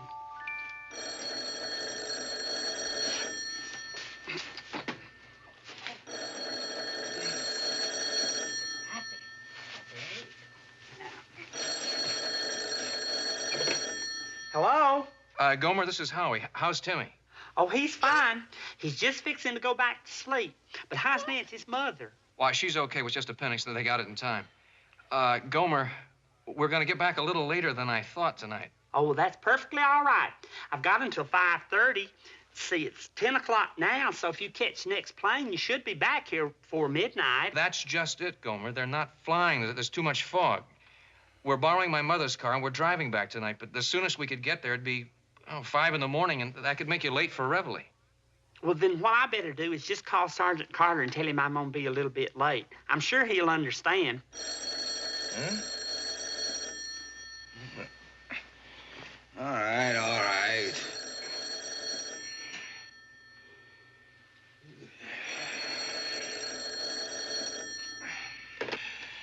Company B, Sergeant Carter here. Sergeant Carter, this is me, Gomer. Were you sleeping? No, I was playing polo. You were sleeping, weren't you? What do you want, Pyle? I was hoping you wouldn't be sleeping, because if you was sleeping, I sure wouldn't want to wake you up. Well, I was, and you did. Now, what do you want? Oh, well, Sergeant, I've got this problem. You see, there's a chance that I might be just the teeniest bit late for Reveille. And so I wanted to check with you to see if it'd be all right if I come in around 6 o'clock. You see... What do you mean, 6? You think this is a bank? You're a Marine, and we open for business at 5:30, Reveille. And if you ain't here, you'll be listed as AWOL. But, Sergeant... AWOL, Pyle, which makes you subject to a possible court-martial and a term in a brig. Is that clear? Now, just be here. He's gonna be a little late. He's gonna be a little late.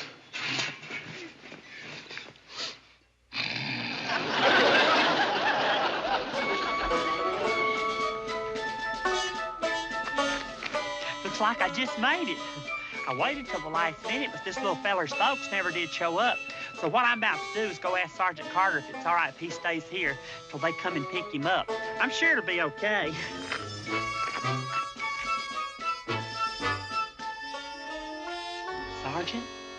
Sergeant Carter, it's me, Gomer. Huh? What I tried to tell you on the phone was that Private Riley and his wife had to go to San Francisco, and they left their little baby for me to take care of. Well, they're going to be a little bit delayed, and, well, I couldn't be in 2 places at once, so there wasn't nothing else for me to do except bring the little baby back here with me. I hope that's all right. He won't be any trouble. He's the nicest little baby you ever did see. All we need is a place for him to stay, and well, Riley will be by and pick him up just as soon as he can. So I'll just take him over to the barracks with me for a while, okay?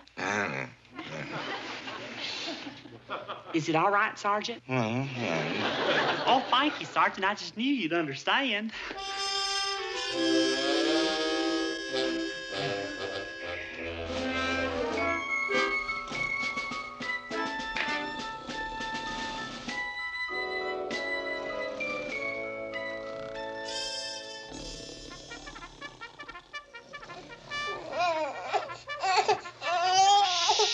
That's just Reveille. That don't mean that you have to get up. That's the Marines only.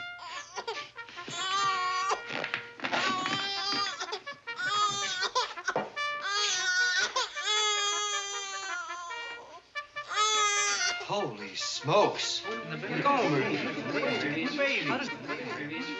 It's Riley's baby. He got stuck up north, and I had to bring him here. It's all right, though, because I checked with Sergeant Carter. Hey, would one of you fellers hand me that diaper out of that bag and throw it over my shoulder? I'll be burping him in a minute. Is that good? All right, come on, move. Dress it up there. Come on, dress it up. Let's go, let's move. All right, roll call and sound off. It's all right, Sergeant. He's just getting used to his new surroundings. And they're supposed to cry a little bit. It's good for their throat and eyes.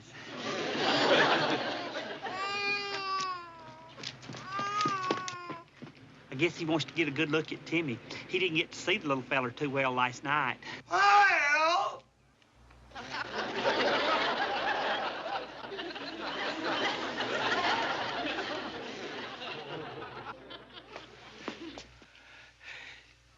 Ain't he cute, Sergeant? Well, you're out of your mind. You need medical care. What is this? Well, it's Private Riley's baby, Sergeant. You brought a baby on the base?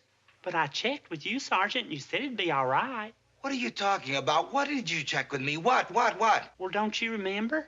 I came in right before Reveille this morning, and I told you that Private Riley and his wife had to rush up to San Francisco on account of her mother was sick, and they left their baby for me to take care of, and well, you said it'd be all right if I kept him here in the barracks. I said that? Well, sure, Sergeant. I came right up to your bunk and explained the whole thing, and, well, you nodded all the time. Then I must have been asleep. Can't you tell when a guy's asleep? Well, I'm sorry, Sergeant, but when I phoned you and told you I was going to be late, you said I'd be listed as AWOL, and, well, I just had no choice.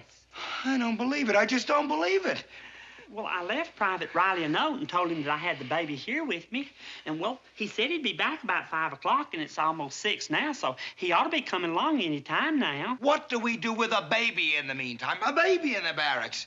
Ain't there some way we can call Riley and tell him to get here faster?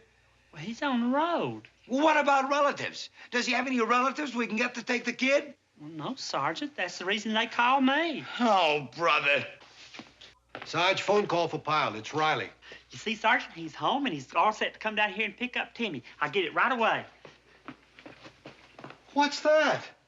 It's a zebra. What do you think it is? The whole transmission? Well, I guess it can't be helped. Well, you just do the best you can, and we'll take real good care of Timmy till you get here. Well, bye. Well? I'm sorry, Sergeant, but I think we're going to have little Timmy with us a little longer than we figured. Riley's car broke down, and he's getting it fixed. Okay, that does it. The kid goes, I don't know where, but he goes. To a hospital or home, someplace they can look after a baby. But, Sergeant, I don't... Look, Pyle, I've got a colonel's inspection, and I ain't about to get caught with a baby on the premises. Let's see, babies. Now, Sergeant, I'm not really sure that's such a good idea. Huh? Putting Timmy with strangers. I heard about a little baby once that same thing happened to, and it frightened him so bad that he was affected for the rest of his life. Every time he walks into a strange place today, he breaks out in hives, and he's 32 years old. Now, we wouldn't want to be responsible for turning little Timmy into a blotched-up grown-up, would we? Sarge, what's the story? What's going to happen? Sergeant, how could you take a little sweet baby like this and send him away?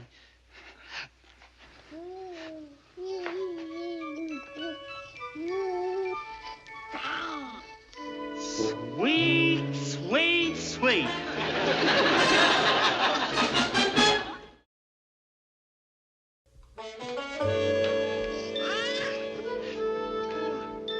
You know why babies smell so good, Sergeant?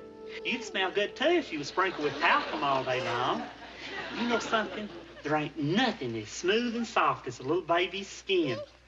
Do you want to touch him, Sergeant? No, Pyle, I want to get rid of him. I've got an inspection, remember? Well, he'll be all right back here, won't he, Sergeant? I mean, they never do inspect back here, do they? Pyle, they don't have to see him. All they got to do is hear him. Well, he'll be all right, Sergeant. Let me go get him some breakfast. Some nice warm milk and strained potatoes to keep him nice and quiet. I'll be right back. Oh, wait a minute.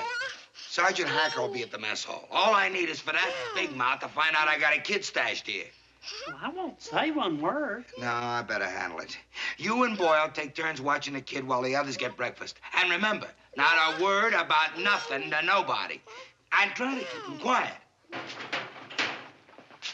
Well. If it ain't the star boarder and champion chowhound himself. And beating the crowd. How many eggs this morning, champ? 1 or 2? Dozen. No eggs. I'm going light. Oh, just a side of beef and a gallon of chili, huh? Could you get me a glass of warm milk and some strained potatoes? What? Warm milk and strained potatoes.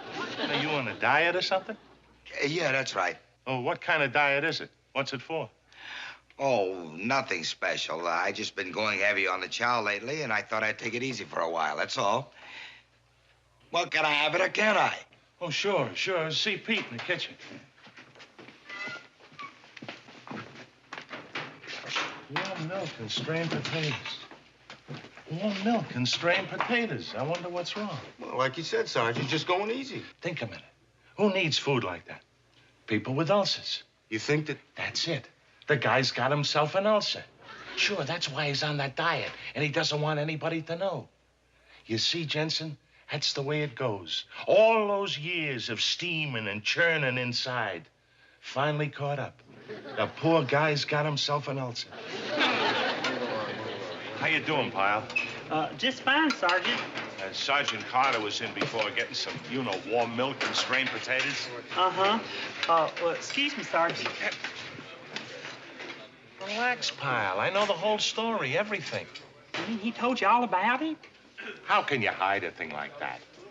Well, I'm sure glad he told you. After all, it's nothing to be the least bit ashamed of. Of course not. When you got a problem like that, you ought to let your buddies pitch in and help out. That's exactly what I've been saying all along. Who's taking care of him? The doctor on the base? No, just mostly Corporal Boyle and me. The sergeant wanted us to keep it amongst ourselves. He was afraid if word got out, he might lose his stripes. Yeah, I guess it could be the end of him around here. But still, he ought to have a doctor. Well, there's really no need. The only time he ever complains is when his tummy's empty. That's when he takes the hot milk, huh? Well, not hot, just nice and warm. Boy, I never would have guessed. But you've been in on this all along, huh, Pyle? Uh-huh, it was me that carried him on to the base this morning. Really? Well, you go eat your breakfast. I'm going to go up and look in on him. Come on. Here you go, sweetheart. Hey, that's pretty good. Look at him, Sarge. He's almost asleep. Come on. When is Riley gonna get here? That must be him now.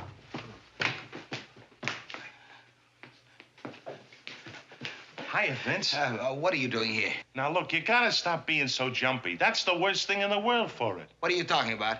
Relax, will you? Relax. I know all about it. Pyle told me. Pyle told you?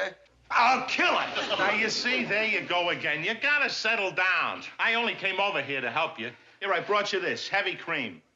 Heavy cream? Best thing in the world for it. I ought to know. My uncle had one. Your uncle? Yeah. Now, that's exactly what you ought to take for your ulcer. Huh? Come on, Vince. Warm milk, strained potatoes. What else could it be, huh? What else? Sure. What else? It's my ulcer. The only thing I don't understand is why you couldn't come right out and tell me. Huh? What, are you proud of something? How long have we known each other? 7, 8 years? Something like that. Then why all the secrecy? You're acting like an old lady. I mean, what are friends for? Well, just wasn't thinking, Charlie. I'm sorry. Thanks for coming to see well, me. now, wait a minute. You want any strained foods, any warm milk, any cottage cheese, anything at all, you just say the word, you hear? Right. Right, okay. Hey, and Vince, listen, you stay off that roughage, you hear? Right. Okay. Hey, oh yeah, wait, and another thing that's nice and bland. You know what? What? Angel food cake. My aunt used to make it for my uncle. Angel food cake. I'll get some. No, you won't, because I'm gonna make it for you. I'm gonna bake you an angel food cake. I insist. We're gonna see this thing through together, pal. Oh, thanks a lot, Charlie. One special angel food cake coming right up. You hear that, Vince? I'm gonna make you an angel food cake. Hacker. He's gonna bake me an angel food cake. I want that oven at 350 exact, not 349 or 351, 350. That's the best for an angel food cake. I'm making Sergeant Carter an angel food cake.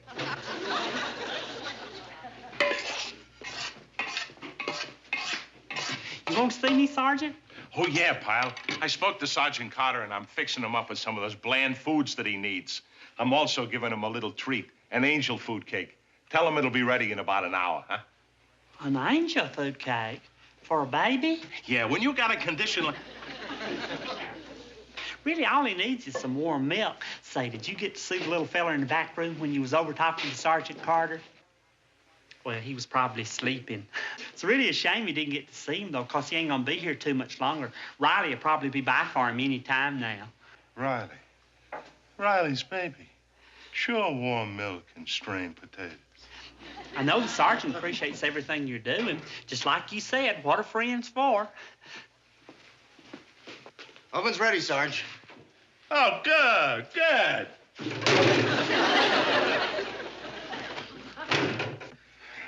He didn't finish his bottle, but he's fast asleep. Wonderful. Any sign of Riley? No, sir, he hadn't showed up yet. Oh, we're gonna be in trouble. Big trouble. The colonel's gonna come around and that kid's gonna wake up right in the middle of inspection. Take my word for it. I got a feeling. Well, he should sleep right through it, Sergeant. All you do is put the bottle in his mouth. That way, when he wakes up, he'll have something to drink, and that should keep him quiet. Okay, do it. And when the colonel leaves, we're getting that kid out of here. Riley or no Riley, he goes to hospital like I said. But, Sergeant... No buts. We'll take him to the hospital where he was born. Tell him he needs a 6-month checkup or something, like with a car. They'll have to take him back. But, Sergeant, couldn't we keep him here just a little bit longer? I've waited all I'm gonna wait. This is it. When the colonel goes, he goes. I've had it. Come on.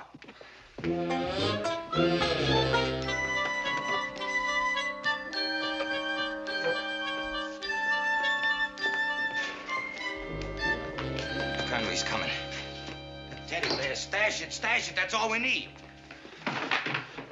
Sergeant, wouldn't it be better if you told the colonel the truth? Honesty is the best policy. Are you listening to Denny Dimwit here? Pyle, you're out of your mind.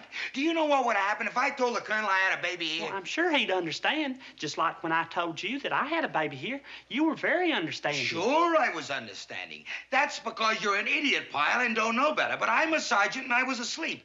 And besides, sergeants don't get involved in harebrained things like hiding babies. Well, I still think that if you told him, he'd understand. Hey, tut! At ease.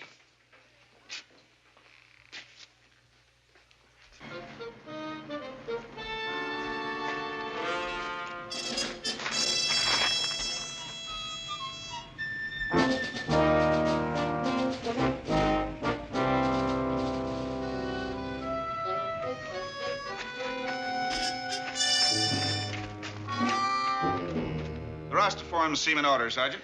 Right, sir.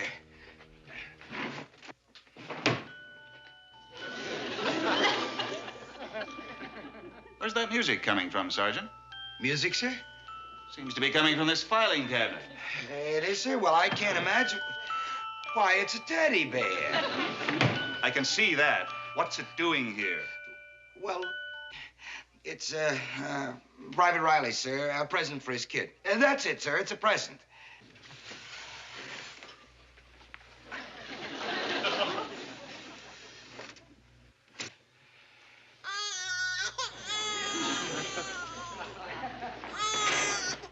What's that? What's sir? That.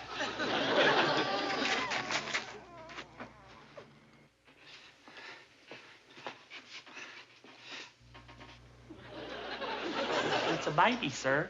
I know. I've seen a couple of them in my time.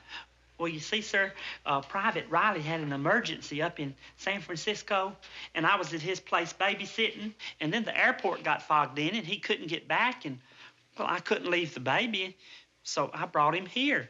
I know it's not in the regulations, but, well, I just plain didn't know what else to do. Highly irregular, Pyle, but I can appreciate the spot you were in, caught between responsibility and duty. Yes, sir. When do the parents get back? Well, they should be back any time now. Well, considering the circumstances, one Marine helping another, I suppose we can overlook it this time. Company B, Corporal Boyle. Oh? Thank you very much. It's Private Riley, sir. He and his wife are at the main gate. Oh, good. The parents? Yes, sir. So I'll just collect Timmy's things and take him and them to the front gate, if that's all right, Colonel. Of course. I'd say the parents were lucky to have someone do as responsible a job as you've done looking after their child. Thank you, sir. He's a good man. A little unorthodox and a bit sentimental, but a good man. You know, sir, I felt the same way when Pyle told me about the baby. You mean you were in on this from the beginning, Sergeant? Oh, yes, sir. The minute I found out about it, I took over completely. Helped feed him and everything. One Marine lending a helping hand to another. I see. Sergeant Carter. Yes, sir? A private doing something like that is understandable. But a sergeant should have reported this directly to me and explained the circumstances. With those stripes you're wearing, I would have expected a more intelligent handling. You've conducted this matter in a most undisciplined and haphazard manner. Sergeant, you'll report to my office at 1400. We'll have a little private meeting to discuss the proper conduct of a Marine NCO when confronted with a novel situation. Aye, sir. Carry on. Sergeant Hacker, were you looking for me? No, sir. So you were in on this, too. You'd better join Sergeant Carter when he reports to my office. I'll have a few things to discuss with you, too. Yes, sir. Where did you get that bottle? Well, here we go. Say goodbye to your Uncle Hacker and your Uncle Carter. You know, it was kind of nice having a baby around here for a while. And wasn't the Colonel nice about it? It's just the kind of thing that brightens up your whole day. Well, say bye-bye. Bye-bye.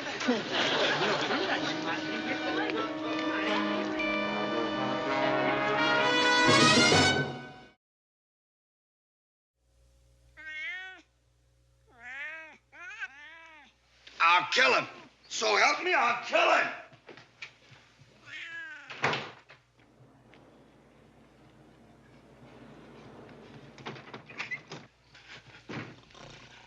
Where is it? Where is it? Pyle, Pyle. Huh? Where is it? Where are you hiding it?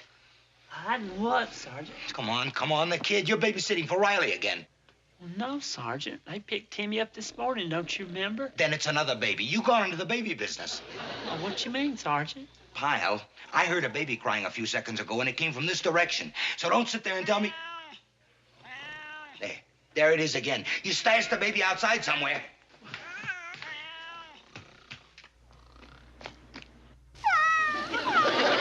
Why, it's a pussy cat. It must have just wandered onto the base. Ain't it amazing how much they sound like babies? Back home, it used to confuse me all the time. Go back to sleep. Get out of here, you stupid cat.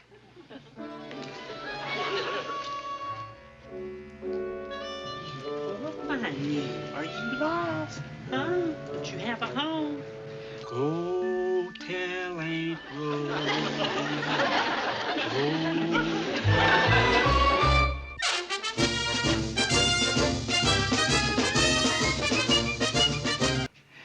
What do you think? You think I can get away with wearing it for the wedding tomorrow? Yeah, to a hippie wedding, maybe. Well, how about if I wear a black tie with it? That'll make it more formal. Look, Sarge, I've got a better idea. Why don't you forget about the jacket and wear your dress blues? That way you'll be safe. Nah, it's strictly a civilian wedding. One of Bunny's friends in the secretary pool. I'll stick out like a sore thumb. The ushers are supposed to wear dark suits. So? So who's got a dark suit? Besides, it's too late to buy one now. Why don't you rent one? Yeah, I guess that's what I'll have to do. You're sure a sport jacket wouldn't... Sarge, you're going to be an usher. Yeah. Where are the guys? They been paid yet? Yeah, just about. Well, I guess I'll have to go give them the usual end-of-the-month pep talk. All right, you guys, before you take off for town, listen up and listen up good. For those of you who don't remember, let me remind you, today is payday, right?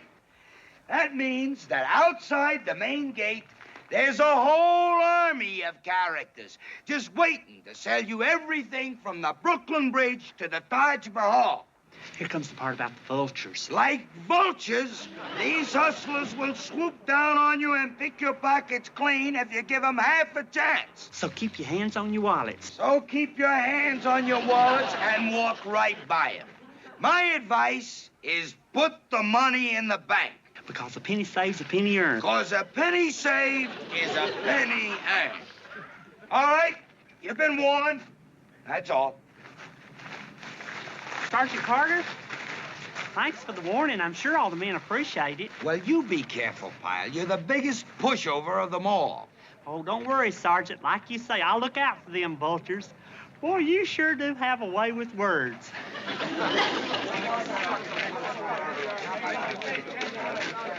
Hey, Private, how about a nice new watch for the girlfriend? No, I'm sorry. She's already got one. Thank you. Hey, Marine, how'd you like to buy a beautiful pearl necklace? 100% naturally cultured for the mere price of $18.50. No, thank you. All right, $12.50? No. $10 even. All right, you twisted my arm. I'll even throw in a mother-of-pearl pill box for the little lady's artificial sweetener. What do you say? Well, no, thank you.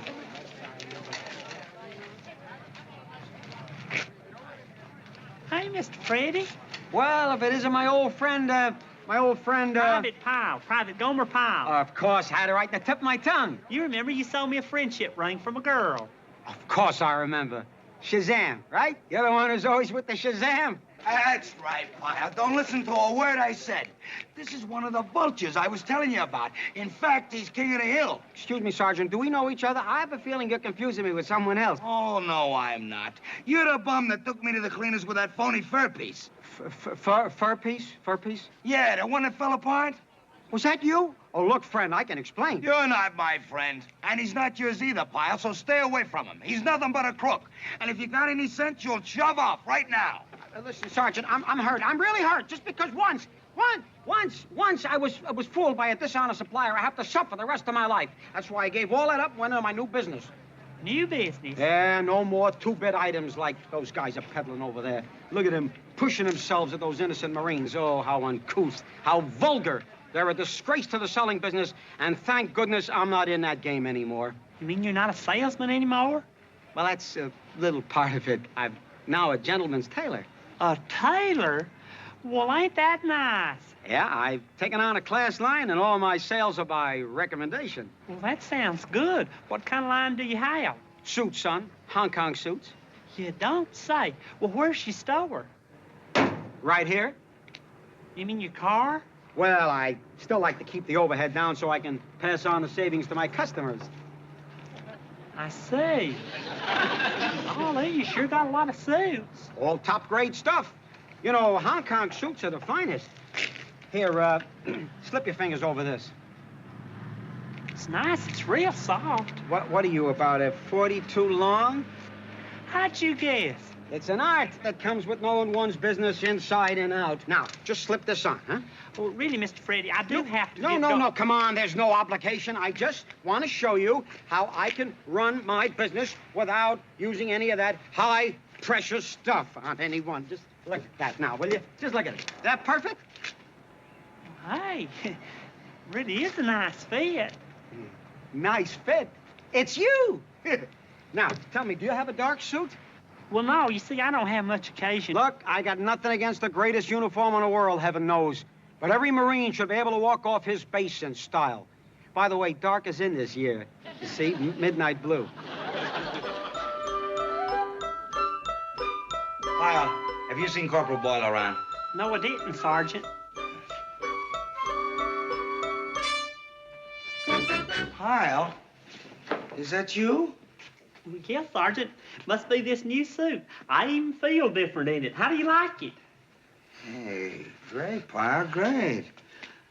Yeah, that's nice feeling material. It's one of them Hong Kong suits. Well, that figures. If there's one thing I know, it's good material. Really, Sergeant? Yeah. It's kind of a hangover from my high school days, when I used to help out in the haberdasher store during the Christmas rush. Yeah, that is good stuff. What'd you win it? No, Sergeant, I bought it, and guess how much I paid for it? Well, a suit like that. Did you go as high as 75? No. More? You bought it on time? Wrong again. This suit cost me $39.95. No kidding. That's all? For this kind of suit? And dark is in this year, Sergeant, so I'm right in style. Pyle, where'd you get this suit? Well, I'll tell you why I ask.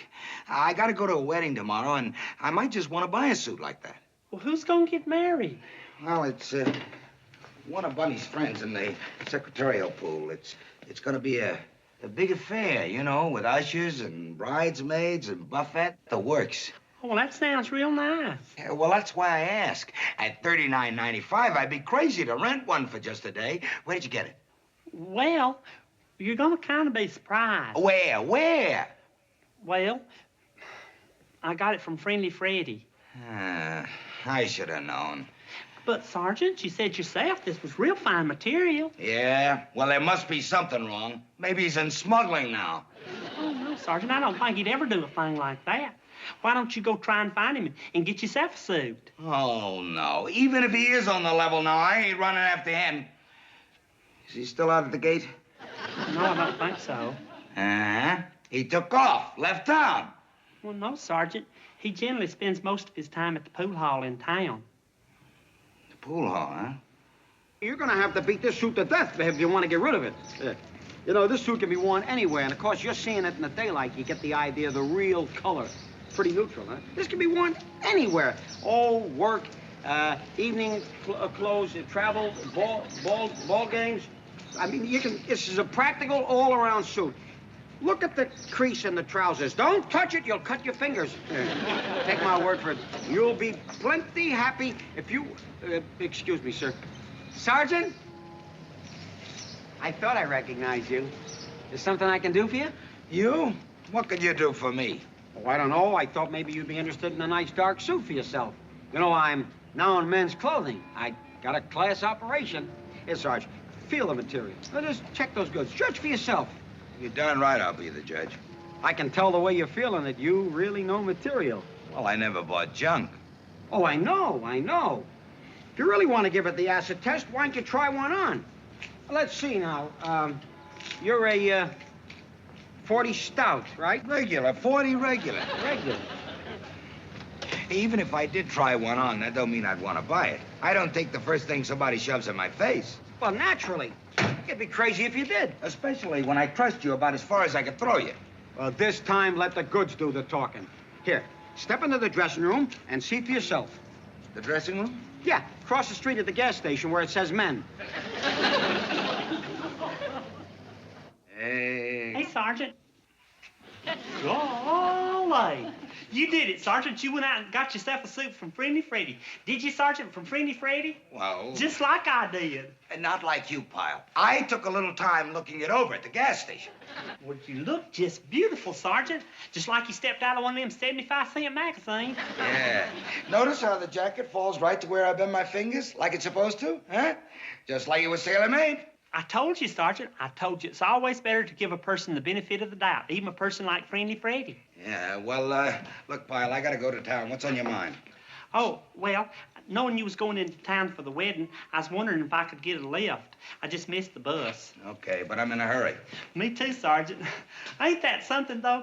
Here you was just about to lose your confidence in Friendly Freddy, and he comes along and restores your faith with such a fine suit. Look, Pyle, will you save the sermon? Come on. Yes, sir. Sergeant? Yeah? We look like twins, don't we?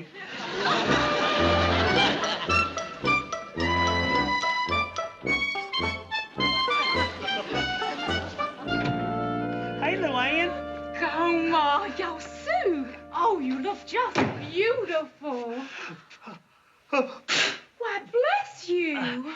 Thank you. Do you really like it? Why, I should say so. Oh, it's just beautiful. You look so handsome. And you should see Sergeant Carter. Sergeant Carter? He liked this on me so much he went out and got one exactly like it. Well, I can certainly understand why. You're an absolute fashion plate. Well, should we sit down or don't we have enough time? Oh, well, the matinee don't start for an hour yet, so we've got time to sit down and talk for a while.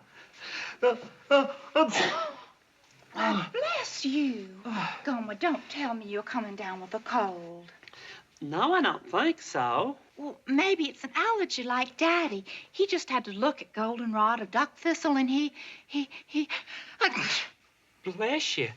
Golly, I hope I'm not carrying any germs or pollen or anything around. Well, I can't imagine. Well, bless you.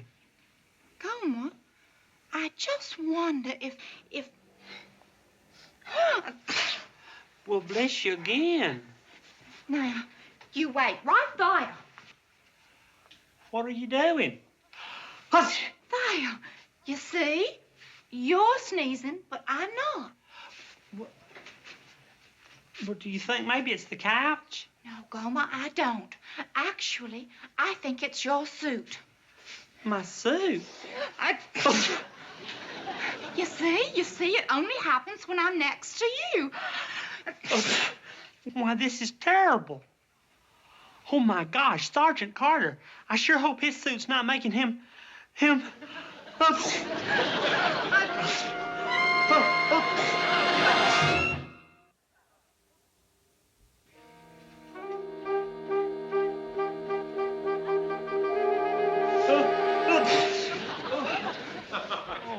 Oh, Gomer, I'm sure it's nothing permanent. Why, it's just probably something they put on it at the factory, like moth-proofing or something. That's right. It did come all the way from Hong Kong. Well, then that's it, of course. Well, you should have just had it dry cleaned first. I am so dumb. Here I have ruined a perfectly good Sunday afternoon for you. Oh, now, Gomer, don't you go being silly. Why, there's a While You Wait dry cleaner right around the corner, and it's open 7 days a week. And we got a whole hour before the movie starts. That's just what I'll do. You know something, Luann? That's one of the things I like most about you. You've always got the right answers for just about everything. Oh, bless you, that's my fault again. Quickly, Gomer, before my mascara starts to run.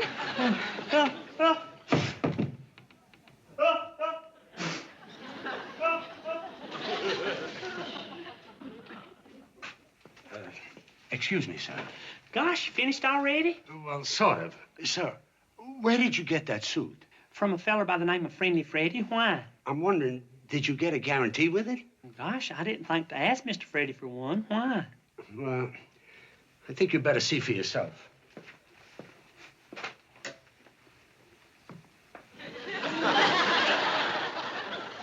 Oh, I guess I don't have to tell you it shrunk a little. 20,000 suits I dry cleaned. 20,000.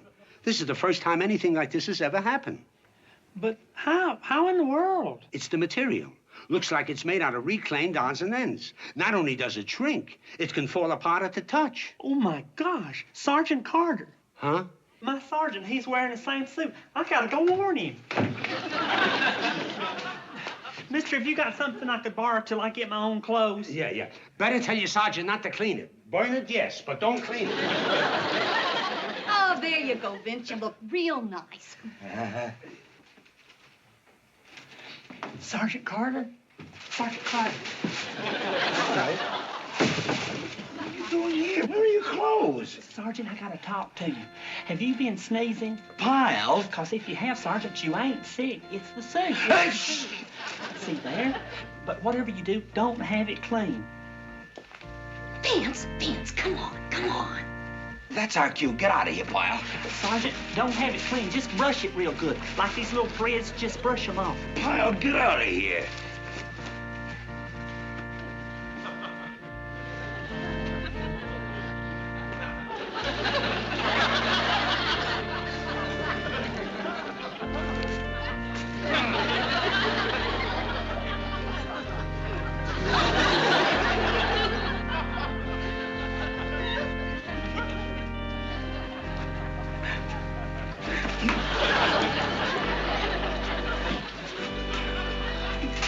I'll kill him. I'll strangle him with my own 2 hands. Well, I appreciate how you feel, Sergeant, but maybe it'll be just as much a surprise to Mr. Freddy. Sure. Let's face it, Pyle, we were taken. You shrunk and I unraveled. You gonna tell me that's a coincidence? Well, I don't know what to think, Sergeant, not until I hear what Mr. Freddy has to say. I'll tell you what he's gonna say. He's gonna say nothing because I'm gonna do all the talking. Wait a minute. Ain't that him sleeping in his car? Yes, sir, I think so. Come on.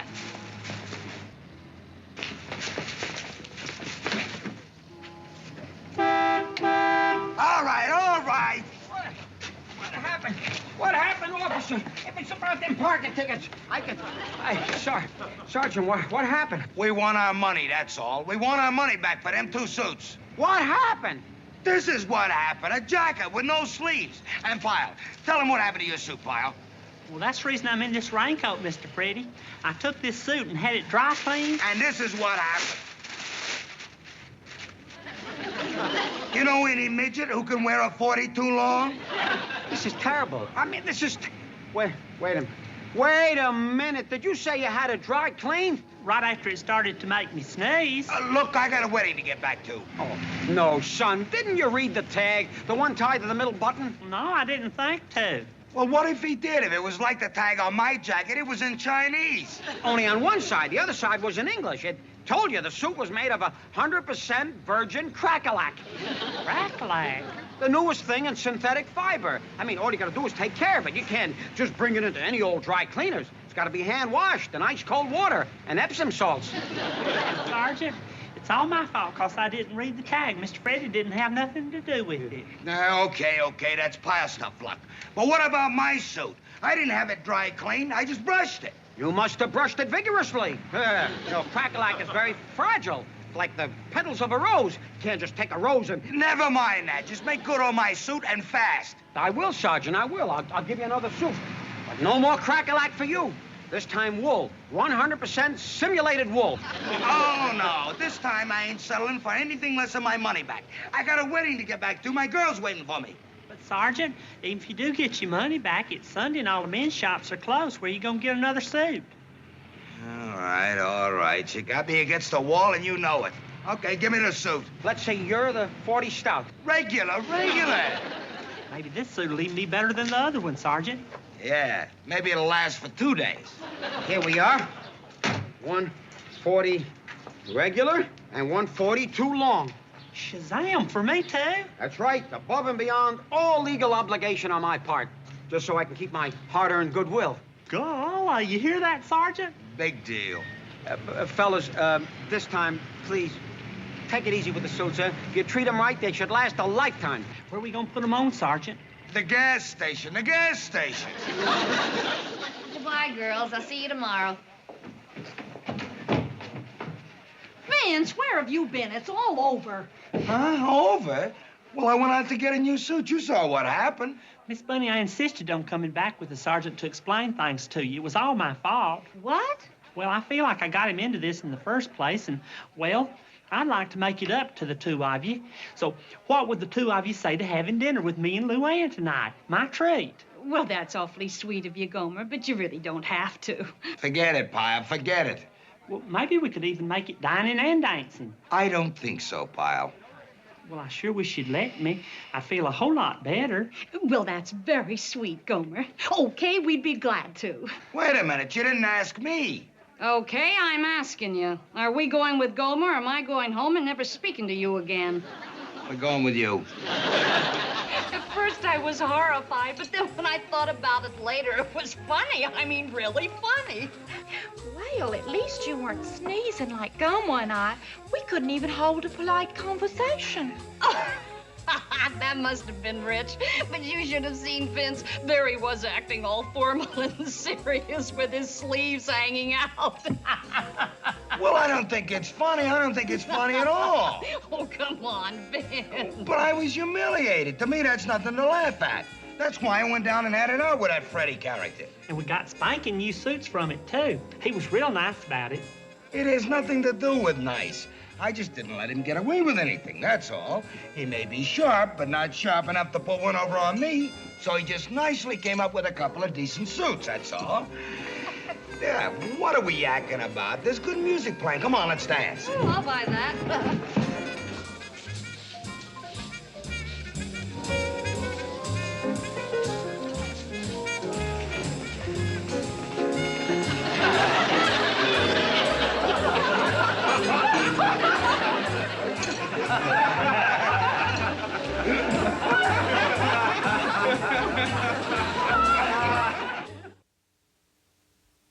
$38, $39, $40. There you go, Private. A full refund with a smile. And you can even forget about the nickel change. Gosh, thanks a lot, Mr. Freddy. Big deal. Come on, Pyle, while we still got the shirts on our back. I don't blame you for being mad. I've never been so embarrassed in my life. All my good intentions wiped out by one crooked supplier. But don't worry, he'll never get my business again. Well, I sure hope not. Not after what he did to you lying like that. Pyle, will you come on? From now on, I'm dealing strictly with my man handling the sheepskin coats. Him I know since I was a kid. Sheepskin coats? Now, let's go, Pyle. Yeah, a friend of mine bought out the entire cargo of that Norwegian freighter. You know, the one that got hung up on the coral reef off New Jersey? You probably read about it. It was in all the front pages. I don't remember that. Do you, Sergeant? No, I don't. Let's go. Well, anyway, my buddy's giving me a special price on these coats before he starts selling the department stores, because I can let you have it for a mere $51.50. Because once these sheepskin coats hit the department stores, you got to pay at least $125 for them, right?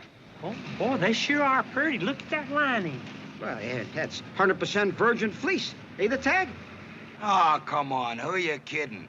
It's a piece of junk, just like your suits are, and you know it. Let's go, Pyle. But, Sergeant, it was a real good-looking coat. Pyle, when are you gonna learn? How many times do you have to get burned?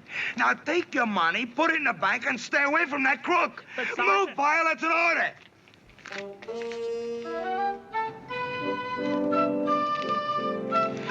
Just a minute. What kind of lining did you say that was? Fleece, 100% virgin fleece. Let's see, you're the 40 stout? A regular. Regular.